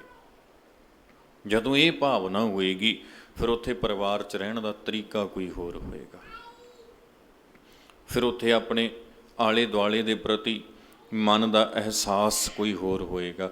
ਫਿਰ ਤੂੰ ਇਹ ਆਖੇਂਗਾ ਵੀ ਕਾਹਦੇ ਵਾਸਤੇ ਠੱਗੀਆਂ ਮਾਰ ਕੇ 2 ਨੰਬਰ ਦੀ ਕਮਾਈ ਕਰਕੇ ਇਕੱਠੇ ਕਰਕੇ ਲੈ ਕੇ ਆਉਣੇ, ਜਿਹਦੇ ਲਈ ਲੈ ਕੇ ਆ ਰਿਹਾ ਨਹੀਂ ਪਤਾ ਕੱਲ ਨੂੰ ਰਹਿਣਾ ਕਿ ਨਹੀਂ ਰਹਿਣਾ। ਫਿਰ ਉਹ ਬਦਲ ਜਾਏਗਾ ਮਨ ਦਾ ਸਾਰੇ ਦਾ ਸਾਰਾ ਢਾਂਚਾ ਵਰਤਾਰਾ, ਤੇ ਫਿਰ ਇਹ ਮਨ ਹਕੀਕਤ ਵਾਲੇ ਪਾਸੇ ਨੂੰ ਤੁਰੇਗਾ। ਸੋ ਸਾਧ ਸੰਗਤ, ਪਾਵਨ ਬਾਣੀ ਦੇ ਅੰਦਰ ਜਦੋਂ ਸੱਚੇ ਪਾਤਸ਼ਾਹ ਦਾ ਨਾਸ਼ਵਾਨਤਾ ਦੀ ਗੱਲ ਕਰਦੇ ਨੇ, ਤੇ ਉਹਦਾ ਭਾਵ ਆਪਾਂ ਇਹ ਸਮਝਣਾ ਵਾ ਵੀ ਸੱਚੇ ਪਾਤਸ਼ਾਹ ਜੀ ਨਾ ਤੇ ਸਾਨੂੰ ਪਰਿਵਾਰ 'ਚ, ਵੇਖੋ ਬਚਨ ਪੜ੍ਹਦੇ ਹਨ ਆਪਾਂ, ਭਗਤਾਂ ਕੀ ਚਾਲ ਨਿਰਾਲੀ, ਚਾਲਾਂ ਨਿਰਾਲੀ ਭਗਤਾਂ ਕੇਰੀ, ਬਿਖਮ ਮਾਰਗ ਚੱਲਣਾ, ਲੱਭ ਲੋਭ ਅਹੰਕਾਰ ਤਜ ਤ੍ਰਿਸ਼ਨਾ, ਬਹੁਤ ਨਾਹੀਂ ਬੋਲਣਾ। ਅਸਲ ਵਿੱਚ ਜਿਹੜਾ ਭਗਤਾਂ ਦਾ ਬਿਖਮ ਮਾਰਗ ਹੈ ਨਾ, ਜਿਹਨੂੰ ਗੁਰੂ ਸਾਹਿਬ ਨੇ ਕਿਹਾ ਬਿਖਮ ਮਾਰਗ ਚੱਲਣਾ। ਬਿਖਮ ਮਾਰਗ ਕਿਹੜਾ ਆ ਜੀ? ਬਿਖਮ ਮਾਰਗ ਹੈਗਾ ਲੱਭ ਲੋਭ ਅਹੰਕਾਰ ਤਜ ਤ੍ਰਿਸ਼ਨਾ। ਇਹ ਬਿਖਮ ਮਾਰਗ ਆ, ਲੱਭ ਨੂੰ ਛੱਡਣਾ, ਲੋਭ ਨੂੰ ਛੱਡਣਾ, ਅਹੰਕਾਰ ਨੂੰ, ਤ੍ਰਿਸ਼ਨਾ ਨੂੰ ਛੱਡਣਾ। ਇਹ ਮਾਰਗ ਬਿਖਮ ਮਾਰਗ ਹੈ, ਇਹ ਔਖਾ ਮਾਰਗ ਆ, ਕਿਉਂਕਿ ਇਹ ਚੀਜ਼ਾਂ ਨੂੰ ਹਰ ਕੋਈ ਨਹੀਂ ਛੱਡ ਸਕਦਾ। ਆਲੇ ਦੁਆਲੇ ਆਪਾਂ ਝਾਤੀ ਮਾਰ ਲਈਏ, ਕਿੰਨਿਆਂ ਕੁ ਨੇ ਛੱਡਿਆ ਹੋਇਆ ਵਾ, ਵਿਕਾਰਾਂ ਤੋਂ ਕਿੰਨੇ ਕੁ ਰਹਿਤ ਹੋ ਗਏ ਨੇ। ਇਹ ਆਪਾਂ ਨਿਗਾਹ ਆਪਣੇ ਆਲੇ ਦੁਆਲੇ ਮਾਰ ਲਈਏ, ਤੇ ਫਿਰ ਆਪਾਂ ਨੂੰ ਪਤਾ ਚੱਲੇਗਾ ਵੀ ਇਹ ਕਿੰਨਾ ਔਖਾ ਮਾਰਗ ਆ। ਕਈ ਤੇ ਧਰਮ ਦੇ ਲਿਬਾਸ ਵਿੱਚ ਵੀ ਵਿਕਾਰਾਂ ਤੋਂ ਰਹਿਤ ਨਹੀਂ ਹੋ ਪਾਏ, ਉਹ ਨਹੀਂ ਛੱਡ ਪਾਏ ਇਹਨਾਂ ਵਿਕਾਰਾਂ ਨੂੰ, ਤੇ ਫਿਰ ਪਤਾ ਚੱਲਣਾ ਬਈ ਕਿੰਨਾ ਔਖਾ ਹੈ ਇਹ ਮਾਰਗ ਜਿਸ ਦੇ ਉੱਪਰ ਭਗਤ ਜਨ ਤੁਰਦੇ ਨੇ। ਸੋ ਸਾਧ ਸੰਗਤ, ਪਾਵਨ ਸ਼ਬਦ ਹੈ, ਤੇ ਸ਼ਬਦ ਦੇ ਵਿੱਚੋਂ ਬਾਬਾ ਕਬੀਰ ਜੀ ਮਹਾਰਾਜ ਸਮਝਾਉਂਦੇ ਨੇ, ਕਹਿੰਦੇ ਭਾਈ ਗੱਲ ਤੇ ਇੰਨੀ ਸੀ ਵੀ ਜਗਤ ਦੀ ਨਾਸ਼ਵਾਨਤਾ ਨੂੰ ਸਾਹਮਣੇ ਰੱਖ ਕੇ ਆਪਣੇ ਜੀਵਨ ਦੇ ਵਿੱਚ ਤਬਦੀਲੀ ਲੈ ਕੇ ਆਉਣੀ, ਤੇ ਸਦਾ ਰਹਿਣ ਵਾਲੇ ਇੱਕ ਪਰਮੇਸ਼ਰ ਦੇ ਨਾਲ ਆਪਣੀ ਸੁਰਤ ਨੂੰ ਜੋੜਨਾ। ਗੱਲ ਤੇ ਇੰਨੀ ਸੀ ਬਸ। ਤੇ ਤੂੰ ਕਿੱਧਰ ਉਲਝ ਗਿਆ? ਕਿਹੜੇ ਜਪਾ ਤਪਾਂ, ਕਿਹੜੇ ਕਰਮ ਕਾਂਡਾਂ 'ਚ ਪੈ ਗਿਆ ਤੂੰ? ਕਿਸ ਪਾਸੇ ਆਪਣੇ ਆਪ ਨੂੰ ਉਲਝਾ ਕੇ ਲੈ ਗਿਆ ਹੈ? ਸੋ ਬਾਬਾ ਕਬੀਰ ਜੀ ਇਹਨਾਂ ਪਾਵਨ ਸ਼ਬਦਾਂ ਦੇ ਵਿੱਚੋਂ ਕਿਰਪਾ ਕਰਕੇ ਸਮਝਾ ਰਹੇ ਨੇ। ਆਓ ਆਪਾਂ ਯਤਨ ਕਰੀਏ ਇੱਕ ਇੱਕ ਪੰਕਤੀ ਦੇ ਨਾਲ ਸਤਿਗੁਰੂ ਸੱਚੇ ਪਾਤਸ਼ਾਹ ਦੇ ਇਹਨਾਂ ਪਾਵਨ ਬਚਨਾਂ ਨੂੰ ਜਿੰਨੀ ਕੁ ਮਤ ਬੁੱਧ ਹੈ ਉਸ ਦੇ ਮੁਤਾਬਕ ਸਮਝ ਸਕੀਏ। ਮਨ ਬਿਰਤੀਆਂ ਨੂੰ ਇਕਾਗਰ ਕਰਦੇ ਹੋਏ ਰਸਨਾ ਕਰੀਏ ਪਵਿੱਤਰ। ਸਾਰੇ ਆਖੋ ਜੀ ਸਤਿਨਾਮ ਵਾਹਿਗੁਰੂ ਜੀ। ਇੰਦਰ ਲੋਕ ਸਿਵ ਲੋਕੈ ਜੈਵਾ, ਉਛੈ ਤਪ ਕਰ ਬਹੁਰ ਐਵਾ। ਇੰਦਰ ਲੋਕ ਸ਼ਿਵ ਲੋਕੈ ਜੈਬੋ, ਓਛੇ ਤਪ ਕਰ ਬਾਹੁਰ ਐਬੋ। ਬਾਬਾ ਕਬੀਰ ਜੀ ਕਹਿਣ ਲੱਗੇ ਓਛੇ ਤਪ। ਓਛੇ ਦਾ ਅਰਥ ਹੈਗਾ ਜੀ ਖੋਸ਼ੇ। ਖੋਸ਼ਾ ਆਪਾਂ ਕਿਹਨੂੰ ਕਹਿੰਦੇ ਆ? ਉਸ ਨੂੰ ਆਖਿਆ ਜਾਂਦਾ ਜਿਹੜਾ ਬਹੁਤ ਛੋਟੇ ਛੋਟੇ ਕੰਮ ਇਉਂ ਵਿਖਾ ਕੇ ਕਰੇ ਵੀ ਮੈਂ ਬਹੁਤ ਮਹਾਨ, ਉਹਨੂੰ ਕਹਿ ਦਿੰਦੇ ਬੜਾ ਹੋਸ਼ਾ ਬੰਦਾ, ਛੱਡੋ। ਬਾਬਾ ਕਬੀਰ ਜੀ ਕਹਿਣ ਲੱਗੇ, ਓਛੇ ਤਪ ਕਰ ਬਾਹੁਰ ਐਬੋ। ਓਛੇ ਤਪ, ਜਿਹੜੇ ਤਪ ਆਦਿਕ ਕਰਮ ਨੇ ਨਾ, ਜੀਵਨ ਨੂੰ ਸਾਧਣ ਵਾਲੇ, ਰਸਤੇ ਉੱਪਰ ਚੱਲਣ ਦੇ ਲਈ, ਸੰਸਾਰ ਦੀ ਹਕੀਕਤ ਨੂੰ ਸਮਝਣ ਤੋਂ ਬਿਨਾਂ ਤਪ ਜਾਂ ਹੋਰ ਕਿਰਿਆਚਾਰੀ ਕਰਮਾਂ ਦੇ ਵਿੱਚ ਪੈ ਜਾਣਾ, ਇਹਨਾਂ ਨੂੰ ਬਾਬਾ ਕਬੀਰ ਜੀ ਨੇ ਓਛੇ ਕਰਮ ਕਿਹਾ ਹੈ। ਵਖਾਵੇ ਦੇ ਹੌਲੇ ਕਰਮ, ਉਹ ਕਰਮ ਜਿਨ੍ਹਾਂ ਕਰਮਾਂ ਦੇ ਵਿੱਚੋਂ ਕੋਈ ਬਹੁਤੀ ਵੱਡੀ ਪ੍ਰਾਪਤੀ ਨਹੀਂ ਹੈ। ਆਪਾਂ ਪੜ੍ਹਦੇ ਹਾਂ ਨਾ ਸੱਚੇ ਪਾਤਸ਼ਾਹ ਦੀ ਪਾਵਨ ਬਾਣੀ, ਗੁਰੂ ਜੀ ਕਿਰਪਾ ਕਰਦੇ ਨੇ। ਮਹਾਰਾਜ ਲਿਖਣ ਲੱਗੇ, ਤੀਰਥ ਤਪ ਦਇਆ ਦਤ ਦਾਨ, ਜੇ ਕੋ ਪਾਵੈ ਤਿਲਕਾ ਮਾਨ। ਮਹਾਰਾਜ ਗੁਰੂ ਨਾਨਕ ਦੇਵ ਪਾਤਸ਼ਾਹ ਕਹਿੰਦੇ ਤੀਰਥਾਂ ਤੇ ਜਾਣਾ, ਤਪ ਆਦਿਕ ਕਿਰਿਆ ਕਰਮ ਕਰਨੇ, ਦਇਆ ਦੀ ਭਾਵਨਾ ਅੰਦਰ ਰੱਖ ਕੇ ਕਰਮ ਕਰਨਾ, ਦਾਨ ਦੇਣਾ, ਇਹ ਸਾਰੇ ਕਰਮ ਕਰਕੇ ਜੇ ਕਿਸੇ ਨੂੰ ਕੁਝ ਮਿਲਦਾ, ਜੇ ਕੋ ਪਾਵੈ ਤਿਲਕਾ ਮਾਣ, ਤਿਲ ਮਾਤਰ ਵਡਿਆਈ ਮਿਲਦੀ, ਹੋਰ ਕੁਝ ਵੀ ਨਹੀਂ ਮਿਲਦਾ। ਹੁਣ ਜਿਹੜੇ ਦਇਆ ਦੇ ਕਰਮ ਨੇ ਸਾਧ ਸੰਗਤ, ਉਹਨਾਂ ਨੂੰ ਵੀ ਆਪ ਜੀ ਨੇ ਸਮਝਣਾ। ਜੀ ਦਇਆ ਦੀ ਜਦੋਂ ਗੱਲ ਆਉਂਦੀ ਨਾ, ਉਦੋਂ ਜੀ ਦਇਆ ਦੀ ਪਰਿਭਾਸ਼ਾ ਦੇ ਵਿੱਚ ਕਈ ਲੋਕੀ ਮਨੁੱਖਾਂ ਨੂੰ ਰੱਖਣਾ ਹੀ ਭੁੱਲ ਜਾਂਦੇ ਨੇ, ਮਨੁੱਖਾਂ ਨੂੰ ਰੱਖਣਾ ਹੀ ਭੁੱਲ ਜਾਂਦੇ ਨੇ ਜੀ ਦਇਆ ਦੀ ਕਤਾਰ ਦੇ ਵਿੱਚ, ਤੇ ਨਿੱਕੇ ਨਿੱਕੇ ਜੀਵਾਂ ਨੂੰ ਰੱਖ ਲੈਂਦੇ ਨੇ, ਜਿਵੇਂ ਨਿੱਕੇ ਨਿੱਕੇ ਕੀੜੇ ਹੋਏ ਜਾਂ ਪੰਛੀ ਹੋਏ। ਕੋਈ ਪੰਛੀਆਂ ਲਈ ਆਲਣਾ ਬਣਾ ਕੇ ਦਿੱਤਾ ਜਾਂਦਾ, ਕਿੱਡੀ ਕਮਾਲ ਦੀ ਗੱਲ ਆ, ਹੈ ਨਾ।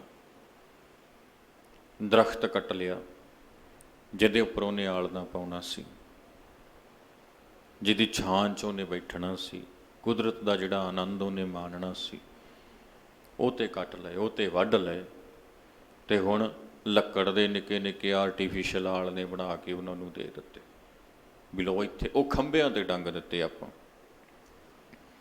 ਵੀ ਇੱਥੇ ਬਹਿ ਜਾਓ।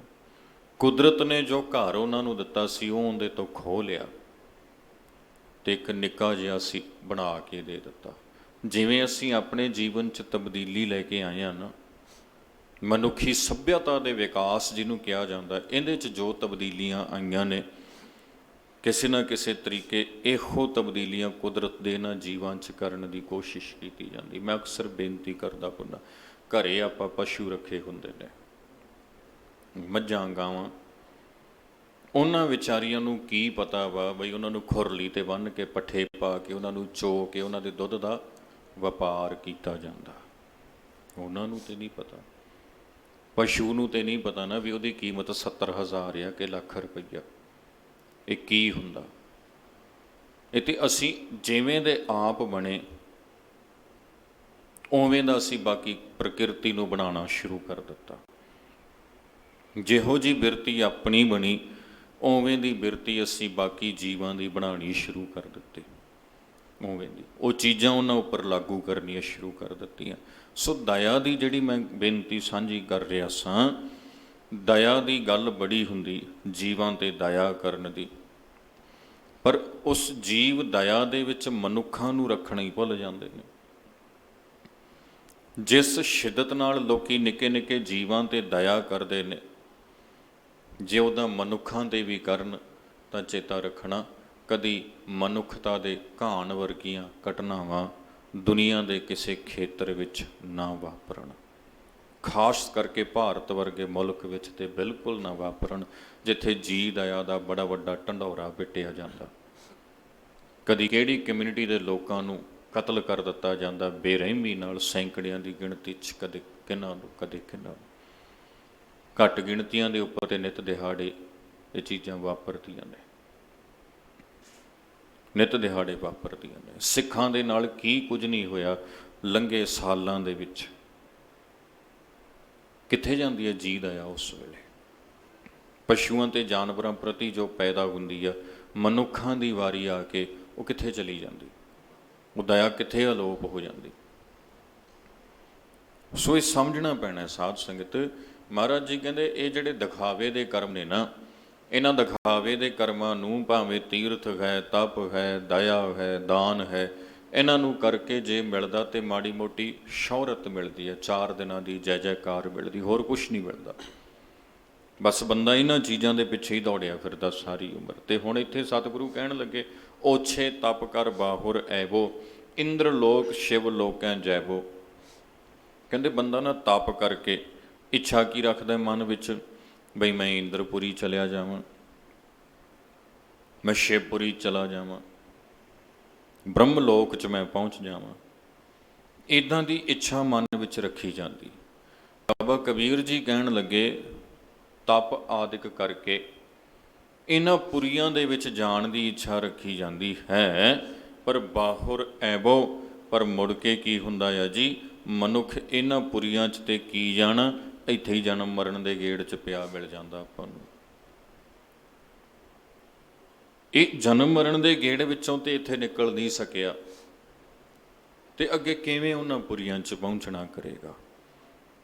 ਇਹ ਹਕੀਕਤ ਦੁਨੀਆ ਦੀ ਵੇਖੋ, ਲੋਕਾਂ ਨੂੰ ਦੱਸਣਾ ਕੀ ਸੀ, ਦੁਨੀਆ ਨੂੰ ਸਮਝਾਉਣਾ ਕੀ ਸੀ, ਪਰ ਲਾਇਆ ਕਿੰਨਾ ਕਰਮਾਂ 'ਚ ਜਾ ਰਿਹਾ ਹੈ। ਸਾਧ ਸੰਗਤ ਅੱਗੋਂ ਲਿਖਦੇ ਖਾਨਾ, ਕਿਆ ਮੰਗੋ ਕਿਛ ਥਿਰ ਨਾਹੀ, ਰਾਮ ਨਾਮ ਰਖ ਮਨ ਮਾਹੀ ਰਹਾਉ। ਬਾਬਾ ਕਬੀਰ ਜੀ ਕਹਿਣ ਲੱਗੇ, ਕਿਆ ਮੰਗਾਂ ਕਿਛ ਥਿਰ ਨਾਹੀ। ਕਹਿੰਦੇ ਮੈਨੂੰ ਹੁਣ ਸਮਝ ਆ ਗਈ ਆ ਸੰਸਾਰ ਬਾਰੇ, ਪਤਾ ਚੱਲ ਗਿਆ ਬਈ ਇੱਥੇ ਕੁਝ ਵੀ ਰਹਿਣ ਵਾਲਾ ਨਹੀਂ। ਬ੍ਰਹਮਪੁਰੀ ਇੰਦਰਪੁਰੀ ਦਾ ਵੀ ਕਹਿੰਦੇ ਪਤਾ ਚੱਲ ਗਿਆ ਵੀ ਨਹੀਂ, ਇਹ ਚੀਜ਼ਾਂ ਵੀ ਨਹੀਂ ਹੈਗੀਆਂ। ਹੁਣ ਕਿਆ ਮੰਗਾਂ ਕਿਛ ਥਿਰ ਨਾਹੀ। ਹੁਣ ਜੇ ਮੈਂ ਮੰਗਾਂ ਵੀ ਤੇ ਕੀ ਮੰਗਾਂ, ਕਿਉਂਕਿ ਜੋ ਵੀ ਮੰਗਾਂਗਾ ਉਹ ਸਦਾ ਰਹਿਣ ਵਾਲਾ ਤੇ ਨਹੀਂ ਹੋਏਗਾ, ਤੇ ਜਿਹਨੇ ਸਦਾ ਰਹਿਣਾ ਨਹੀਂ ਤੇ ਫਿਰ ਉਹਨੂੰ ਮੰਗਣ ਦਾ ਕੀ ਫਾਇਦਾ। ਉਹ ਮੰਗੀਏ ਹੀ ਕਿਉਂ। ਕਿਆ ਮੰਗੋ ਕਿਛ ਥਿਰ ਨਾਹੀ, ਰਾਮ ਨਾਮ ਰਖ ਮਨ ਮਾਹੀ। ਭਾਈ ਆਪਣੇ ਮਨ ਵਿੱਚ ਪਰਮੇਸ਼ਰ ਦੇ ਨਾਮ ਨੂੰ ਟਿਕਾ ਕੇ ਰੱਖ। ਪਰਮੇਸ਼ਰ ਦੇ ਨਾਮ ਨੂੰ ਜਦੋਂ ਮਨ ਵਿੱਚ ਟਿਕਾਏਗਾ ਨਾ, ਤੇ ਉਸ ਨਾਮ ਦੀ ਬਰਕਤ ਨਾਲ ਇਹ ਸੋਝੀ ਆ ਜਾਏਗੀ। ਕਿਆ ਮੰਗੋ ਕਿਛ ਥਿਰ ਨਾਹੀ। ਇਹ ਜਗਤ ਵਿੱਚ, ਇਹ ਬ੍ਰਹਮ ਪਸਾਰੇ ਦੇ ਵਿੱਚ ਥਿਰ ਕੁਝ ਵੀ ਨਹੀਂ ਹੈ, ਸਥਿਰ ਕੁਝ ਵੀ ਨਹੀਂ ਹੈ, ਸਦਾ ਰਹਿਣ ਵਾਲਾ ਕੁਝ ਵੀ ਨਹੀਂ ਹੈ। ਫਿਰ ਮੈਂ ਕਿਆ ਮੰਗੋ, ਫਿਰ ਕੀ ਮੰਗੀਏ ਅਸੀਂ। ਮੰਗਣਾ ਤੇ ਕੁਝ ਹੈ ਹੀ ਨਹੀਂ। ਇੱਕੋ ਹੀ ਚੀਜ਼ ਗੁਰੂ ਸਾਹਿਬ ਨੇ ਦੱਸੀ ਜੋ ਮੰਗੀ ਜਾ ਸਕਦੀ ਹੈ। ਉਹ ਕੀ ਹੈ ਜੀ, ਮੰਗਣਾ ਮੰਗਨ ਨੀਕਾ, ਹਰ ਜਸ ਗੁਰ ਤੇ ਮੰਗਣਾ। ਆਹ ਮੰਗਿਆ, ਮੰਗਨ ਮੰਗ ਤਾਂ ਇੱਕ ਹੈ ਮੰਗ, ਇੱਕੋ ਚੀਜ਼ ਮੰਗ ਭਾਈ, ਉਹ ਹੈ ਹਰ ਜਸ ਗੁਰ ਤੇ ਮੰਗਣਾ। ਤੇ ਆਪਾਂ ਸਭ ਕੁਛ ਆਪਣਾ ਇੱਕ ਰਾਮ ਪਰਾਇਆ। ਹਾਲਤ ਜ਼ਿਆਦਾਤਰ ਇਹ ਹੁੰਦੀ ਹੈ ਵੀ ਹੋਰ ਤੇ ਬੜਾ ਕੁਝ ਸਾਧ ਸੰਗਤ ਆਪਾਂ ਬੇਨਤੀ ਕਰਦੇ ਹਾਂ, ਮਿਲੇ, ਪਰ ਜੋ ਅਸਲ ਨਿਭਣ ਵਾਲੀ ਚੀਜ਼ ਹੈ ਉਸ ਦਾ ਤਿਆਗ ਕਰ ਦਈਦਾ ਵਾ, ਤੇ ਜੋ ਤਿਆਗ ਕੇ ਚਲੇ ਜਾਣਾ ਵਾ ਤੇ ਉਸ ਨੂੰ ਅਸੀਂ ਫੜਨ ਦੀਆਂ ਕੋਸ਼ਿਸ਼ਾਂ ਕਰਦੇ ਹਾਂ। ਸੋਭਾ ਰਾਜ ਵਿਭੈ ਵਡਿਆਈ, ਅੰਤ ਨਾ ਕਾਹੂ ਸੰਗ ਸਹਾਈ। ਬਾਬਾ ਕਬੀਰ ਜੀ ਕਹਿਣ ਲੱਗੇ, ਸ਼ੋਭਾ ਰਾਜ ਵਿਭੈ ਵਡਿਆਈ। ਕਹਿੰਦੇ ਭਾਈ ਭਾਵੇਂ ਜਗਤ ਵਿੱਚ ਤੇਰੀ ਇੱਜ਼ਤ ਹੋਵੇ, ਸ਼ੋਭਾ ਹੋਵੇ, ਰਾਜ ਭਾਗ ਹੋਵੇ, ਪਾਤਸ਼ਾਹੀ ਹੋਵੇ, ਤੇਰੇ ਕੋਲ ਮਾਣ ਹੋਵੇ, ਵਡਿਆਈ ਹੋਵੇ, ਅੰਤ ਨਾ ਕਾਹੂ ਸੰਗ ਸਹਾਈ। ਇਹਨਾਂ ਚੀਜ਼ਾਂ ਦੇ ਵਿੱਚੋਂ ਅੰਤ ਨੂੰ ਕਿਹੜੀ ਚੀਜ਼ ਤੇਰੀ ਸਹਾਈ ਬਣੇਗੀ, ਕਿਹਨੇ ਤੇਰਾ ਸੰਗੀ ਬਣਨਾ। ਸ਼ੋਭਾ ਨੇ, ਵਡਿਆਈ ਨੇ, ਮਾਣ ਇੱਜ਼ਤ ਨੇ ਨਹੀਂ, ਕਿਸੇ ਚੀਜ਼ ਨੇ ਨਹੀਂ ਬਣਨਾ।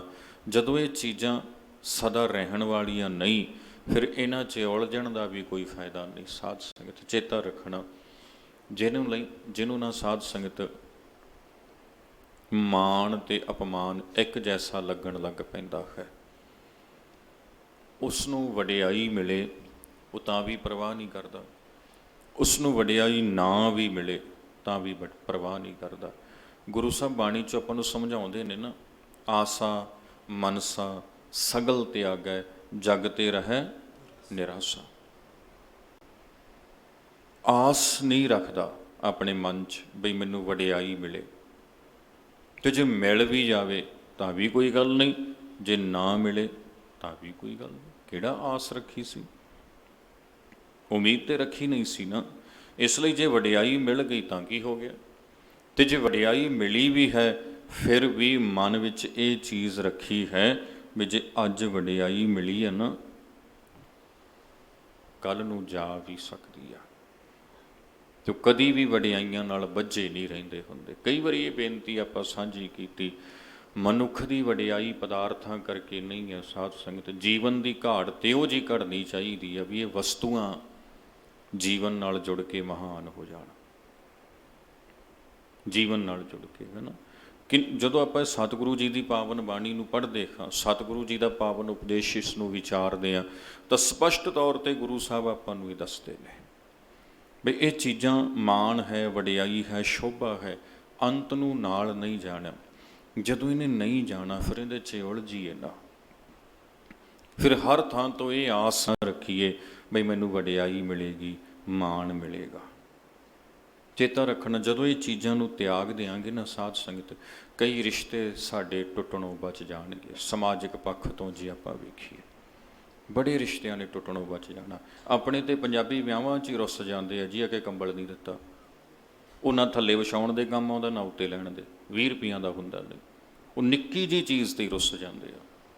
ਹੁਣ ਜੇ ਚੀਜ਼ਾਂ ਦਾ ਤਿਆਗ ਹੀ ਕਰ ਦਿਓ ਤੁਸੀਂ, ਮਾਣ ਵਡਿਆਈ ਦਾ ਵੀ ਚਲੋ ਜੇ ਪੁੱਛ ਲਿਆ ਤਾਂ ਕੋਈ ਗੱਲ ਨਹੀਂ, ਨਹੀਂ ਪੁੱਛਿਆ ਤਾਂ ਕੋਈ ਨਹੀਂ, ਪਰ ਅਸੀਂ ਆਪਣੇ ਵੱਲੋਂ ਚੰਗਾ ਕਰਨਾ, ਹੈ ਨਾ। ਫਿਰ ਉਹ ਰਿਸ਼ਤੇ ਨੇ ਜਿਹੜੇ ਉਹਨਾਂ 'ਚ ਤਰੇੜਾਂ ਪੈਣ ਤੋਂ ਬਚਾ ਰਹਿ ਜਾਂਦਾ।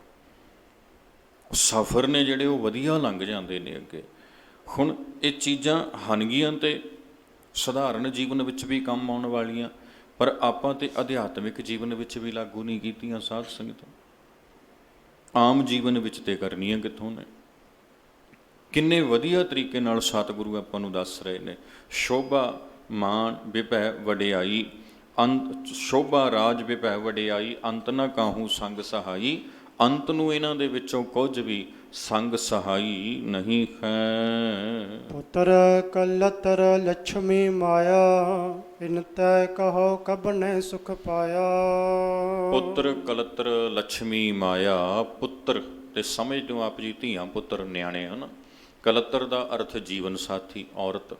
ਔਰਤ ਦੇ ਲਈ ਪਤਨੀ, ਪਤੀ ਹੈ, ਪਤੀ ਦੇ ਲਈ ਪਤਨੀ ਹੈ। ਦੋਵੇਂ ਪਾਸੇ ਆਪਾਂ ਇਸ ਦਾ ਭਾਵ ਅਰਥ ਲੈ ਕੇ ਚੱਲਾਂਗੇ। ਲక్ష్ਮੀ ਮਾਇਆ, ਪੈਸਾ ਟੁੱਕਰ, ਜ਼ਰੂਰੀ ਚੀਜ਼ਾਂ ਨੇ ਇੱਕ ਇਨਸਾਨ ਦੇ ਲਈ। ਪਰ ਬਾਬਾ ਜੀ ਕਹਿੰਦੇ ਇਨ ਤੇ ਕਹੋ ਕਬ ਨੇ ਸੁਖ ਪਾਇਆ। ਦੱਸੋ ਭਾਈ ਕਿਹੜਾ ਸੁੱਖ ਆ ਜਿਹੜਾ ਤੁਸੀਂ ਇਹਨਾਂ ਤੋਂ ਪ੍ਰਾਪਤ ਕੀਤਾ ਵਾ?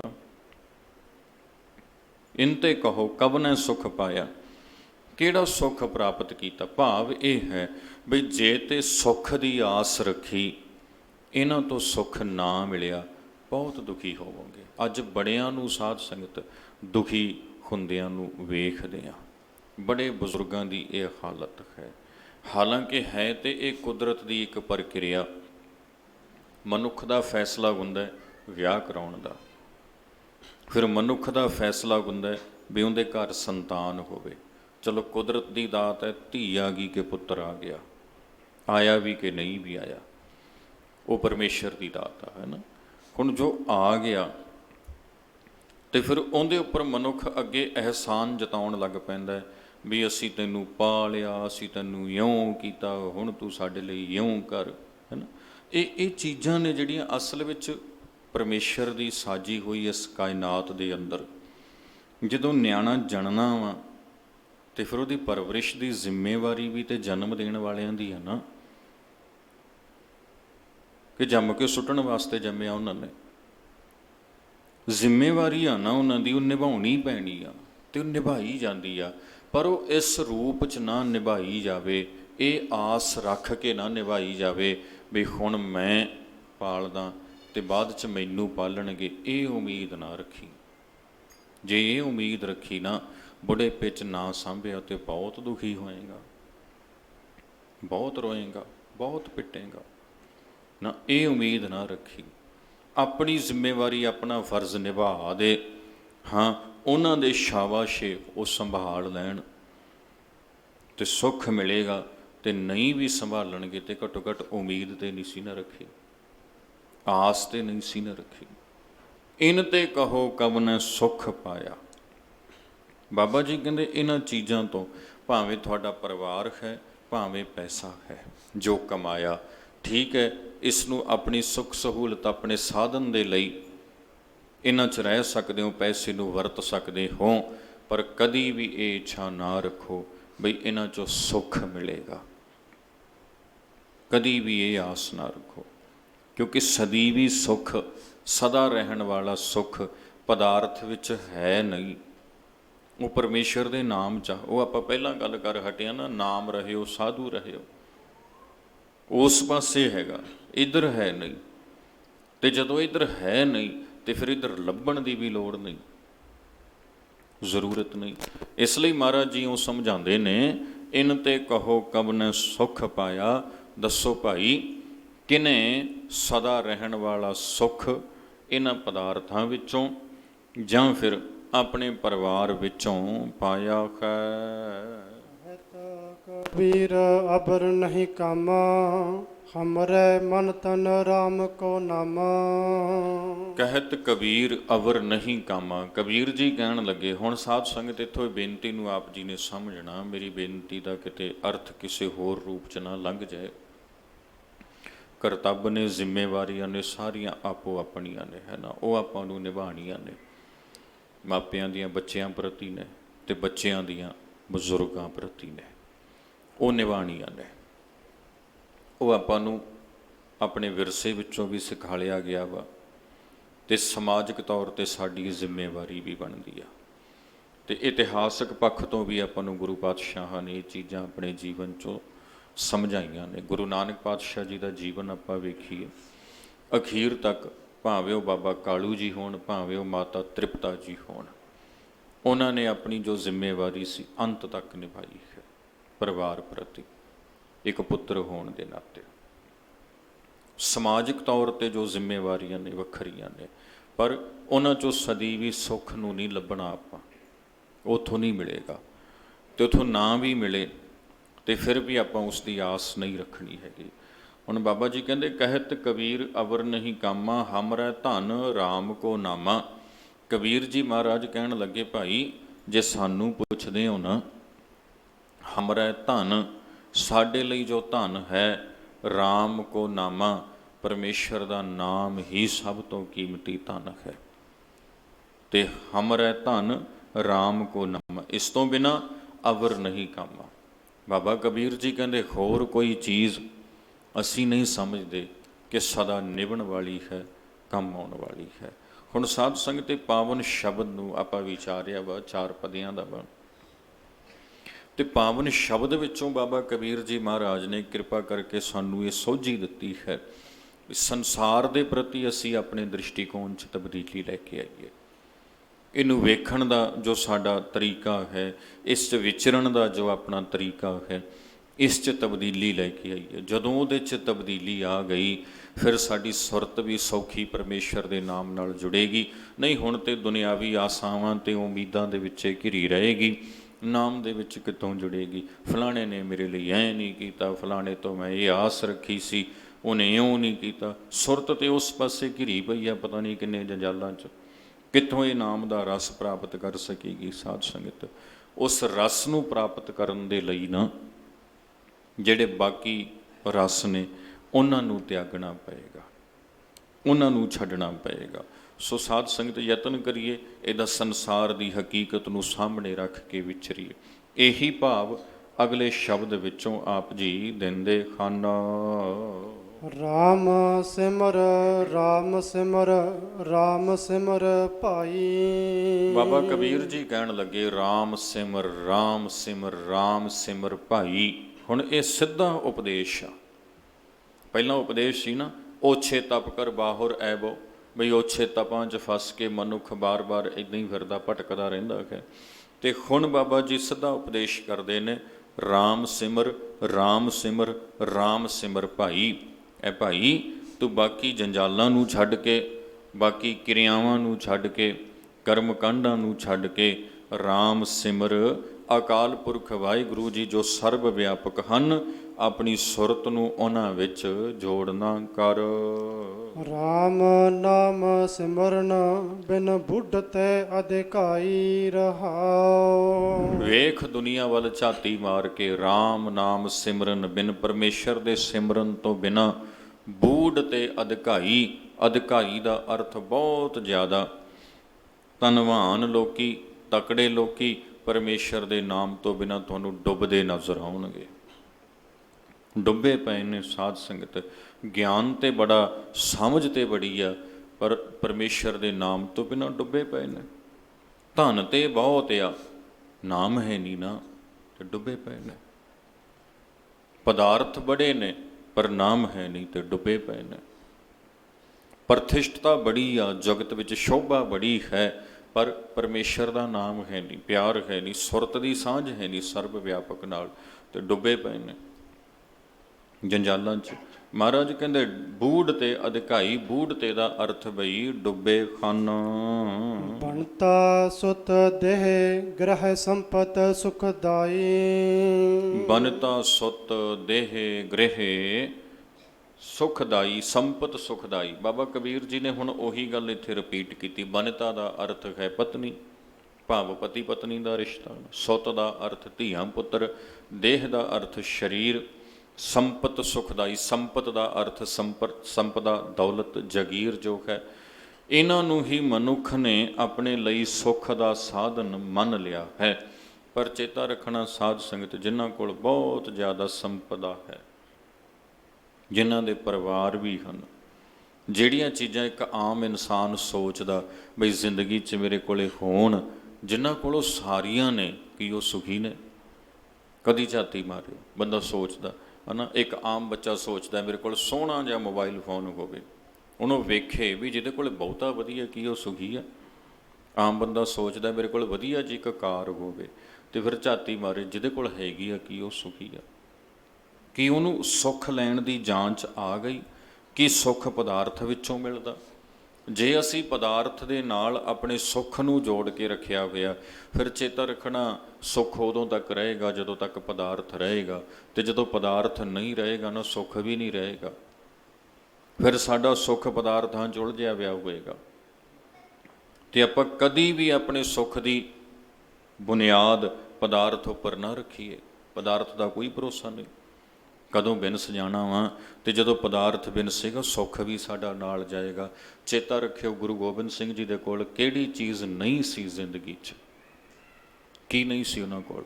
ਆਨੰਦਪੁਰ ਸ਼ਹਿਰ ਸੀ ਆਪਣਾ, ਬੜੀ ਵੱਡੀ ਇੱਕ ਸਲਤਨਤ ਸੀ, ਫੌਜਾਂ ਸਨ, ਸਭ ਸੁੱਖ ਸੀ।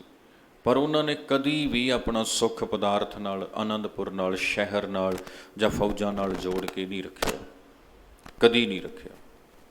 ਜਿਸ ਦਿਨ ਆਨੰਦਪੁਰ ਛੱਡਿਆ, ਸ਼ਹਿਰ ਛੱਡਿਆ, ਉਸ ਸਦੀ ਵੀ ਸੁੱਖ ਨਹੀਂ ਗਿਆ ਉਹਨਾਂ ਦਾ। ਜਿਸ ਦਿਨ ਫੌਜਾਂ ਗਈਆਂ, ਇੱਥੋਂ ਤੱਕ ਜਿਸ ਦਿਨ ਪਰਿਵਾਰ ਵੀ ਉਹਨਾਂ ਦਾ ਜੁਦਾ ਹੋਇਆ, ਜਿਹੜਾ ਅੰਦਰਲਾ ਟਿਕਾ ਸੀ ਨਾ, ਉਹ ਨਹੀਂ ਖਤਮ ਹੋਇਆ ਸੀ, ਉਹ ਨਹੀਂ ਸੀ ਮਿਟਿਆ, ਕਿਉਂਕਿ ਪਾਤਸ਼ਾਹ ਨੇ ਉਹ ਜੋੜ ਕੇ ਨਹੀਂ ਸੀ ਰੱਖਿਆ ਉਸ ਪਾਸੇ। ਸੋ ਇਹ ਸਮਝਣਾ ਹੈ ਸਾਧ ਸੰਗਤ, ਆਪਾਂ ਗੁਰੂ ਮਹਾਰਾਜ ਜੋ ਆਪਾਂ ਨੂੰ ਦਿੰਦੇ ਨੇ। ਹੁਣ ਇੱਥੋਂ ਦੱਸਦੇ ਹਨ ਬਈ ਇਹਨਾਂ ਦੇ ਵਿੱਚੋਂ ਭਾਈ ਮਨੁੱਖ ਇਹਨਾਂ ਪਦਾਰਥਾਂ ਨੂੰ ਹੀ ਸੁਖਦਾਈ ਮੰਨ ਲੈਂਦਾ ਹੈ। ਕਛ ਨਾਹਿ ਤੇਰਾ ਕਾਲ ਅਬਦ ਆਈ। ਇਨ ਮਹਿ ਕਛ ਨਾਹਿ ਤੇਰੋ ਕਾਲ ਅਬਦ ਆਈ। ਬਾਬਾ ਜੀ ਕਹਿੰਦੇ ਇਹਨਾਂ ਪਦਾਰਥਾਂ ਵਿੱਚੋਂ ਕੁਝ ਵੀ ਭਾਈ ਤੇਰਾ ਨਾਲ ਨਿਭਣ ਵਾਲਾ ਨਹੀਂ ਹੈ। ਵੇਖ ਕਾਲ ਤੇਰੇ ਨੇੜੇ ਆ ਰਿਹਾ ਹੈ ਤੇ ਤੇਰੀ ਅਵਧੀ ਭਾਵ ਉਮਰ ਖਤਮ ਹੁੰਦੀ ਜਾ ਰਹੀ ਹੈ। ਅਜਾਮਲ ਗਜ ਗਨਕਾ ਪਤਤ ਕਰਮ ਕੀਨੈ। ਅਜਾਮਲ ਵੱਲ ਵੇਖ, ਗਜ ਹਾਥੀ ਵੱਲ ਵੇਖ, ਗਨਕਾ ਵੱਲ ਵੇਖ। ਇਹ ਉਹ ਨੇ ਜਿਨ੍ਹਾਂ ਨੂੰ ਇਹ ਕਿਹਾ ਜਾਂਦਾ ਸੀ ਬਈ ਇਹਨਾਂ ਨੇ ਮਾੜੇ ਕਰਮ ਕੀਤੇ ਹਨ। ਅਜਾਮਲ ਸਾਧ ਸੰਗਤ ਕਹਿੰਦੇ ਨੇ ਹਿੰਦੂ ਧਰਮ ਦੇ ਲੋਕ ਬਈ ਇੱਕ ਜ਼ਾਤ ਦਾ ਬ੍ਰਾਹਮਣ ਸੀ, ਕਿਸੇ ਰਾਜ ਦਰਬਾਰ ਦੇ ਵਿੱਚ ਕੋਈ ਆਪਣੀ ਕਥਾ ਵਿਆਖਿਆ ਕਰਦਾ ਸੀ ਤੇ ਉੱਥੋਂ ਇੱਕ ਇਹ ਵੇਸਵਾਗਾਮੀ ਬਣ ਗਿਆ। ਇੱਦਾਂ ਹੀ ਗਨਕਾ ਸੀ ਇੱਕ, ਇੱਦਾਂ ਹੀ ਇੱਕ ਕੋਈ ਗੰਧਰਵ ਸੀ ਦੇਵਤਿਆਂ ਦਾ, ਤੇ ਉੱਥੋਂ ਕੱਢਿਆ ਗਿਆ ਤੇ ਆ ਕੇ ਇੱਕ ਤਾਲ ਤੇ ਹਾਥੀ ਬਣ ਗਿਆ, ਕਿਨਾਰੇ ਤੇ ਰਹਿਣ ਲੱਗ ਪਿਆ ਉੱਥੇ। ਤੇ ਉਹਨੂੰ ਕਹਿੰਦੇ ਇੱਕ ਪਾਣੀ ਦੇ ਜੀਵ ਨੇ ਤੰਦੂਏ ਨੇ ਫੜ ਲਿਆ। ਹੁਣ ਇਹ ਜੋ ਸਾਰੇ ਜੀਵ ਸਨ ਆਪੋ ਆਪਣੇ ਕਰਮਾਂ ਤੋਂ ਡਿੱਗੇ ਹੋਏ ਮੰਨੇ ਸਨ। ਤਿਉ ਉਤਰ ਪਾਰ ਪਰੈ RAM ਨਾਮ ਲੀਨੇ। ਤੁਸੀਂ ਦੱਸਦੇ ਹੋ ਬਈ ਉਹ ਅਜਾਮਲ ਵੀ ਤਰ ਗਿਆ, ਗਨਕਾ ਵੀ ਤਰ ਗਈ, ਹਾਥੀ ਵੀ ਤਰ ਗਿਆ। ਬਾਬਾ ਕਬੀਰ ਜੀ ਕਹਿੰਦੇ ਦੱਸੋ ਅਜਾਮਲ ਜਿਹੜੇ ਮਾੜੇ ਕੰਮ ਤੇ ਨਹੀਂ ਨਾ ਕੀਤੇ ਤੁਸੀਂ? ਤੁਹਾਡਾ ਜੀਵਨ ਗਨਕਾ ਵਰਗਾ ਤੇ ਨਹੀਂ ਆ ਨਾ? ਤੁਸੀਂ ਉਹ ਗੰਧਰਵ ਦੇ ਵਾਂਗ ਕਿਤੋਂ ਸ਼ਰਾਪ ਕੇ ਕੱਢੇ ਹੋਏ ਤੇ ਨਹੀਂ ਹੋ ਨਾ? ਜੇ ਉਹ ਪਰਮੇਸ਼ਰ ਦੇ ਨਾਮ ਨਾਲ ਜੁੜ ਕੇ ਤਰ ਜਾਂਦੇ ਨੇ, ਆਪਣਾ ਜੀਵਨ ਸਵਾਰ ਲੈਂਦੇ ਨੇ, ਤੇ ਤੁਸੀਂ ਕਿਉਂ ਨਹੀਂ? ਤੁਹਾਡਾ ਜੀਵਨ ਕਿਉਂ ਨਹੀਂ ਤਰ ਸਕਦਾ ਵਾ? ਤੁਸੀਂ ਕਿਉਂ ਨਹੀਂ ਤਰ ਤੁਸੀਂ ਕਿਉਂ ਨਹੀਂ ਆਪਣਾ ਜੀਵਨ ਵਧੀਆ ਬਣਾ ਸਕਦੇ? ਬਾਬਾ ਕਬੀਰ ਜੀ ਇਹ ਸਵਾਲ ਕਰ ਰਹੇ ਹਨ ਵੀ ਜੇ ਉਹ ਤਰ ਜਾਂਦੇ ਨੇ ਨਾਮ ਨਾਲ ਜੁੜ ਕੇ। ਹੁਣ ਸਾਧ ਸੰਗਤ ਸੱਜਣ ਕਿਵੇਂ ਦਾ ਬੰਦਾ ਸੀ ਜੀ, ਆਪਾਂ ਸਾਰੇ ਜਾਣਦੇ ਹਾਂ ਨਾ, ਸਾਖੀ ਨੇ ਇਤਿਹਾਸ ਨੇ ਦੱਸਿਆ। ਪਰ ਗੁਰੂ ਨਾਨਕ ਸਾਹਿਬ ਦੀ ਸਿੱਖਿਆ ਨਾਲ ਤਰ ਗਿਆ, ਉਹਨਾਂ ਦਾ ਜੀਵਨ ਚੰਗਾ ਬਣ ਗਿਆ। ਕੌਡੇ ਦਾ ਜੀਵਨ ਸਵਰ ਗਿਆ, ਉਹਨਾਂ ਦਾ ਜੀਵਨ ਚੰਗਾ ਬਣ ਗਿਆ, ਤੇ ਆਪਣਾ ਜੀਵਨ ਘੱਟੋ ਘੱਟ ਓਨਾ ਡਿੱਗਿਆ ਹੋਇਆ ਤੇ ਨਹੀਂ ਆ ਨਾ? ਉੱਦਾਂ ਦੇ ਕਰਮ ਤੇ ਨਹੀਂ ਨਾ ਕੀਤੇ ਹੋਣੇ। ਤੇ ਫਿਰ ਕੀ ਪਰਮੇਸ਼ਰ ਦੇ ਨਾਮ ਨਾਲ ਜੁੜ ਕੇ ਗੁਰੂ ਸਾਹਿਬ ਦਾ ਉਪਦੇਸ਼ ਆਪਣੇ ਜੀਵਨ 'ਚ ਮੰਨ ਕੇ ਆਪਾਂ ਨਹੀਂ ਆਪਣਾ ਜੀਵਨ ਭਲਾ ਬਣਾ ਸਕਦੇ, ਸਵਾਰ ਸਕਦੇ? ਤੇ ਇਹ ਵੀ ਤੇ ਸਵਰ ਸਕਦਾ ਨਾ। ਜੇ ਉਹ ਇੰਨੇ ਗਿਰੇ ਹੋਏ ਜੀਵਨ ਵਾਲੇ ਉੱਚੇ ਉੱਠ ਸਕਦੇ ਨੇ, ਇਹ ਤੇ ਸਾਡੇ ਲਈ ਇੱਕ ਪ੍ਰੇਰਨਾਦਾਇਕ ਕਹਾਣੀ ਹੈ, ਸਾਖੀ ਹੈ ਵੀ ਜੇ ਉਹ ਇੱਦਾਂ ਕਰ ਸਕਦਾ ਤੇ ਆਪਾਂ ਕਿਉਂ ਨਹੀਂ?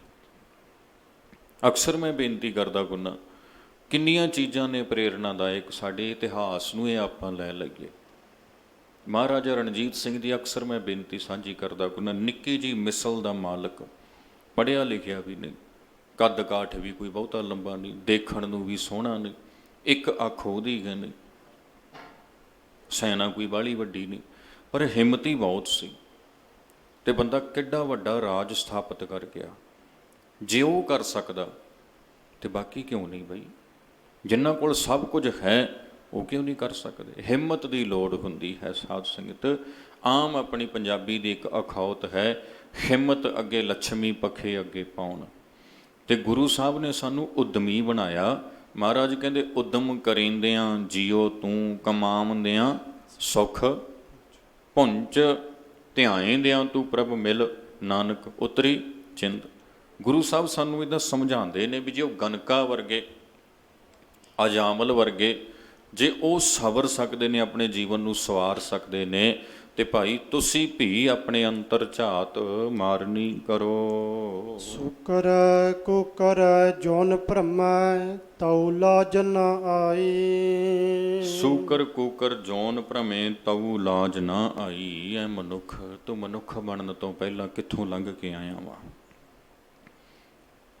ਜੇ ਆਪਾਂ ਜਨਮ ਮਰਨ ਨੂੰ ਵੀ ਪਰੇ ਛੱਡ ਦਈਏ ਨਾ, ਵਿਗਿਆਨ ਨੂੰ ਆਪਾਂ ਮੰਨ ਲਈਏ, ਚਲੋ ਅੱਜ ਬਹੁਤਾ ਉਹਦਾ ਬੋਲਬਾਲਾ ਹੈਗਾ ਵਾ, ਤੇ ਮਨੁੱਖ ਦੇ ਹੋਂਦ ਵਿੱਚ ਆਉਣ ਤੋਂ ਪਹਿਲਾਂ ਕਿੰਨੇ ਜੀਵ ਨੇ ਜਿੱਥੋਂ ਇਹ ਜਿਹੜਾ ਸਾਡਾ ਸ਼ੈਲ ਆ ਇਹ ਵਿਕਾਸ ਕਰਦਾ ਕਰਦਾ ਕਰਦਾ ਫਿਰ ਮਨੁੱਖ ਤੱਕ ਪਹੁੰਚਿਆ ਵਾ।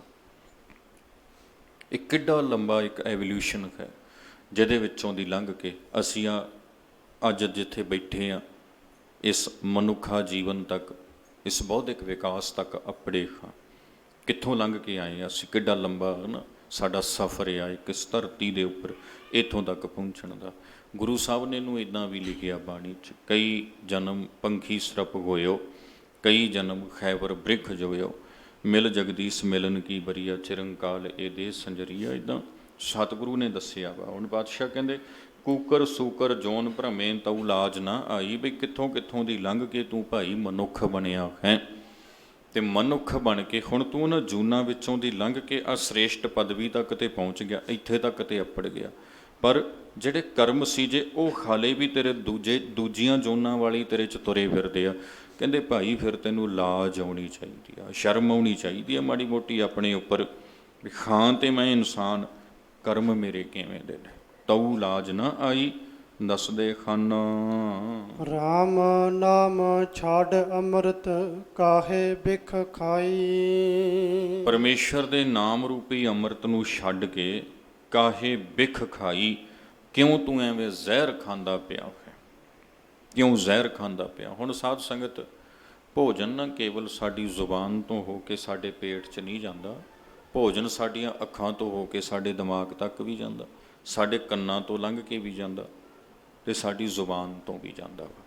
ਕਹਿੰਦਾ ਇੱਕ ਸਾਡੇ ਪੇਟ ਦੀ ਖੁਰਾਕ ਹੈ, ਇੱਕ ਸਾਡੇ ਮਨ ਦੀ ਖੁਰਾਕ। ਮਨ ਦੀ ਖੁਰਾਕ ਦੇ ਵਿੱਚ ਆ ਜਾਂਦਾ ਵੀ ਮੇਰੀ ਉਸਤਤ ਹੋਵੇ, ਲੋਕੀ ਵਾਹ ਵਾਹ ਕਰਨ, ਅਤੇ ਜਦੋਂ ਉਹ ਖੁਰਾਕ ਕੰਨਾਂ ਨਾਲ ਸੁਣਾ ਤੇ ਤਾਂ ਆਸ਼ਸ਼ ਕਰ ਉੱਠਾਂ।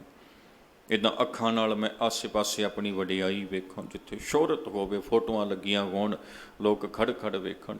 ਹੁਣ ਇਹ ਕਈ ਪ੍ਰਕਾਰ ਦਾ ਹੈਗਾ ਵਾ, ਜਿਹੜੀਆਂ ਇੱਛਾਵਾਂ ਮਨੁੱਖ ਨੇ ਆਪਣੇ ਅੰਦਰ ਪਾਲ ਰੱਖੀਆਂ ਨੇ। ਪਰ ਗੁਰੂ ਸਾਹਿਬ ਕਹਿਣ ਲੱਗੇ, ਭਾਈ ਪਰਮੇਸ਼ਰ ਦਾ ਨਾਮ ਇੱਕ ਐਸਾ ਭੋਜਨ ਹੈ ਜਿਸ ਨੂੰ ਖਾਧਿਆਂ ਤੇਰੇ ਮਨ ਨੂੰ ਤ੍ਰਿਪਤੀ ਆਏਗੀ, ਮਨ ਸੰਤੋਖ ਵਿੱਚ ਆਏਗਾ, ਅਤੇ ਇਹਨਾਂ ਚੀਜ਼ਾਂ ਦੇ ਵਿੱਚੋਂ ਮਨ ਬਾਹਰ ਨਿਕਲੇਗਾ। ਫਿਰ ਇੱਕ ਸਮਾਨ ਜ਼ਿੰਦਗੀ ਜਿਉਣੀ ਸ਼ੁਰੂ ਕਰ ਦੇਗਾ, ਜਿੱਥੇ ਮਾਨ ਅਪਮਾਨ ਉਸਤਤ ਨਿੰਦਾ ਇਹਨਾਂ ਸਾਰੀਆਂ ਚੀਜ਼ਾਂ ਤੋਂ ਉੱਪਰ ਉੱਠ ਜਾਣਾ ਹੈ। ਤਜ ਭਰਮ ਕਰਮ ਬਿਦ ਨ ਖੇਦ ਰਾਮ ਨਾਮ ਲਹੀ। ਤਜ ਭਰਮ ਕਰਮ ਬਿਦ ਨਿਖੇਦ। ਜਿਹੜੇ ਭਰਮ ਕਰਮ ਨੇ ਨਾ ਸਾਧ ਸੰਗਤ, ਭਰਮਾਂ 'ਚ ਪਾਉਣ ਵਾਲੇ ਕਰਮ ਆਪਾਂ ਇਹ ਸਮਝ ਲਈਏ, ਭਰਮ ਕਰਮ ਨੂੰ ਆਪਾਂ ਉਹ ਸਮਝ ਲਈਏ, ਉਹ ਕਰਮ ਜਿਹੜੇ ਸਾਨੂੰ ਭਰਮ 'ਚ ਪਾ ਦਿੰਦੇ ਨੇ, ਭੁਲੇਖੇ 'ਚ ਪਾ ਦਿੰਦੇ ਨੇ। ਤਜ ਮਹਾਰਾਜ ਕਹਿੰਦੇ ਉਹਨਾਂ ਨੂੰ ਛੱਡ ਦੇ। ਤਜ ਭਰਮ ਕਰਮ, ਭਰਮਾਂ 'ਚ ਪਾਉਣ ਵਾਲੇ ਕਰਮਾਂ ਨੂੰ ਛੱਡ ਦੇ। ਬਿਦ ਨਿਖੇਦ, ਉਹ ਕਰਮ ਜਿਹੜੇ ਕਈ ਪ੍ਰਕਾਰ ਨਾਲ ਜਿਨ੍ਹਾਂ ਦੀ ਨਿਖੇਧੀ ਕੀਤੀ ਗਈ ਆ, ਜਿਨ੍ਹਾਂ ਨੂੰ ਛੱਡਣ ਬਾਰੇ ਤੈਨੂੰ ਆਖਿਆ ਗਿਆ ਵਾ, ਉਹਨਾਂ ਨੂੰ ਛੱਡ ਕੇ ਕੀ ਕਰ, ਰਾਮ ਨਾਮ ਲੇਹੀ। ਅਤੇ ਫਿਰ ਤੋਂ ਮੈਂ ਬੇਨਤੀ ਦੁਹਰਾਉਣ ਲੱਗਿਆ, ਸਾਧ ਸੰਗਤ ਬਾਣੀ ਉਪਦੇਸ਼ਾਤਮਕ ਆ, ਗੁਰਬਾਣੀ ਮੰਤਰ ਜਾਪ ਨਹੀਂ ਆ ਵੀ ਤੁਸੀਂ 100 ਵਾਰ ਪੜ੍ਹ ਲਓਗੇ ਅਤੇ ਤੁਹਾਡਾ ਜੀਵਨ ਬਦਲ ਜਾਏਗਾ। ਉਪਦੇਸ਼ਾਤਮਕ ਆ, ਇੱਕ ਵਾਰ ਪੜ੍ਹ ਕੇ ਆਪਣੇ ਜੀਵਨ 'ਚ ਵਸਾ ਲਈ ਨਾ, ਉਸ ਤੋਂ ਬਾਅਦ ਪੜ੍ਹਨ ਦਾ ਆਨੰਦ ਵੀ ਹੋਰ ਆਏਗਾ।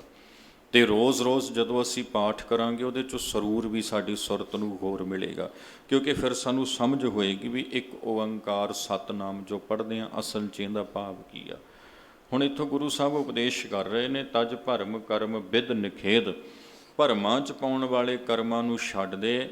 ਬਿਦ ਨਿਖੇਦ, ਉਹ ਵਿਧੀਆਂ ਜਿਨ੍ਹਾਂ ਦਾ ਨਿਖੇਧ ਕੀਤਾ ਗਿਆ, ਤਿਆਗਣ ਦੀ ਹਦਾਇਤ ਕੀਤੀ ਗਈ ਆ, ਉਹਨਾਂ ਨੂੰ ਵੀ ਛੱਡ ਦੇ। ਕਰ ਕੀ, ਰਾਮ ਨਾਮ ਲੇਹੀ, ਪਰਮੇਸ਼ਰ ਦੇ ਨਾਮ ਨੂੰ ਜਪਣਾ ਕਰ। ਗੁਰ ਪ੍ਰਸਾਦ ਜਨ ਕਬੀਰ ਰਾਮ ਕਰ ਸਨੇਹੀ। ਗੁਰ ਪ੍ਰਸਾਦ ਜਨ ਕਬੀਰ, ਗੁਰੂ ਦੀ ਕਿਰਪਾ ਦੇ ਨਾਲ ਐ ਕਬੀਰ, ਐ ਮਨੁੱਖ ਰਾਮ ਕਰ ਸਨੇਹੀ, ਪਰਮੇਸ਼ਰ ਨੂੰ, ਅਕਾਲ ਪੁਰਖ ਨੂੰ ਆਪਣਾ ਸਨੇਹੀ ਬਣਾ। ਸਨੇਹੀ ਤੋਂ ਭਾਵ ਕੀ ਆ ਸਾਧ ਸੰਗਤ, ਬਈ ਹਰ ਥਾਂ 'ਤੇ ਤੁਹਾਡਾ ਸਹਾਈ, ਹਰ ਥਾਂ 'ਤੇ ਜਿਹਨੇ ਸਹਾਈ ਬਣਨਾ ਵਾ ਉਹਨੂੰ ਆਪਣਾ ਸਨੇਹੀ ਬਣਾਉਣਾ ਕਰ। ਸੋ ਇਉਂ ਇਹਨਾਂ ਪਾਵਨ 2 ਸ਼ਬਦਾਂ ਦੇ ਵਿੱਚ, ਇਸ ਤੋਂ ਅੱਗੇ ਬਾਬਾ ਨਾਮਦੇਵ ਜੀ ਦੇ ਸ਼ਬਦ ਨੇ ਸਾਧ ਸੰਗਤ, ਉਹਨਾਂ ਦਾ ਸ਼ਬਦ ਵੀ ਅਸਲ ਵਿੱਚ ਇਸੇ ਪ੍ਰਕਰਨ ਵਿੱਚ ਆਪਾਂ ਕੱਲ੍ਹ ਨੂੰ ਕੋਸ਼ਿਸ਼ ਕਰਾਂਗੇ ਉਹ ਸਾਂਝਾ ਕਰ ਲਈਏ। ਅੱਜ ਆਪਾਂ ਸ਼ਬਦਾਂ ਦੀ ਬੇਨਤੀ ਨੂੰ ਇੱਥੇ ਸੰਕੋਚਦੇ ਹਾਂ, ਸਮਾਂ ਵੀ ਹੋ ਚੁੱਕਿਆ ਵਾ।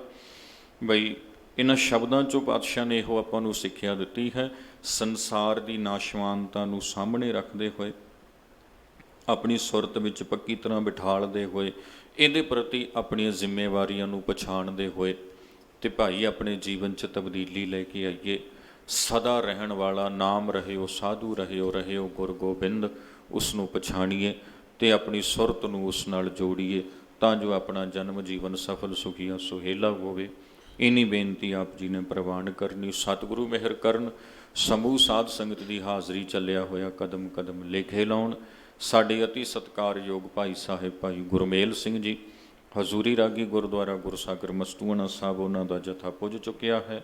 ਆਪ ਸਿੱਖ ਸੰਗਤਾਂ ਨੂੰ ਗੁਰ ਸ਼ਬਦ ਕੀਰਤਨ ਦੇ ਨਾਲ ਜੋੜਨਾ ਹੈ। ਇਸੇ ਤਰ੍ਹਾਂ ਜੁੜ ਮਿਲ ਆਪ ਜੀ ਨੇ ਲਾਹੇ ਲੈਣੇ। ਗੁਰਮਤਿ ਵਿਚਾਰ ਦੀ ਸਾਂਝ ਪਾਉਂਦਿਆਂ ਹੋਈਆਂ ਭੁੱਲਾਂ ਲਈ ਖਿਮਾ ਕਰਨੀ ਜੀ। ਤਜ ਭਰਮ ਕਰਮ ਬਿਦਨ ਖੇਦ ਰਾਮ ਨਾਮ ਲਹੀ। ਗੁਰ ਪ੍ਰਸਾਦ ਜਨ ਕਬੀਰ ਰਾਮ ਕਰ ਸਨੇਹੀ। ਵਾਹਿਗੁਰੂ ਜੀ ਕਾ ਖਾਲਸਾ, ਵਾਹਿਗੁਰੂ ਜੀ ਕੀ ਫਤਿਹ।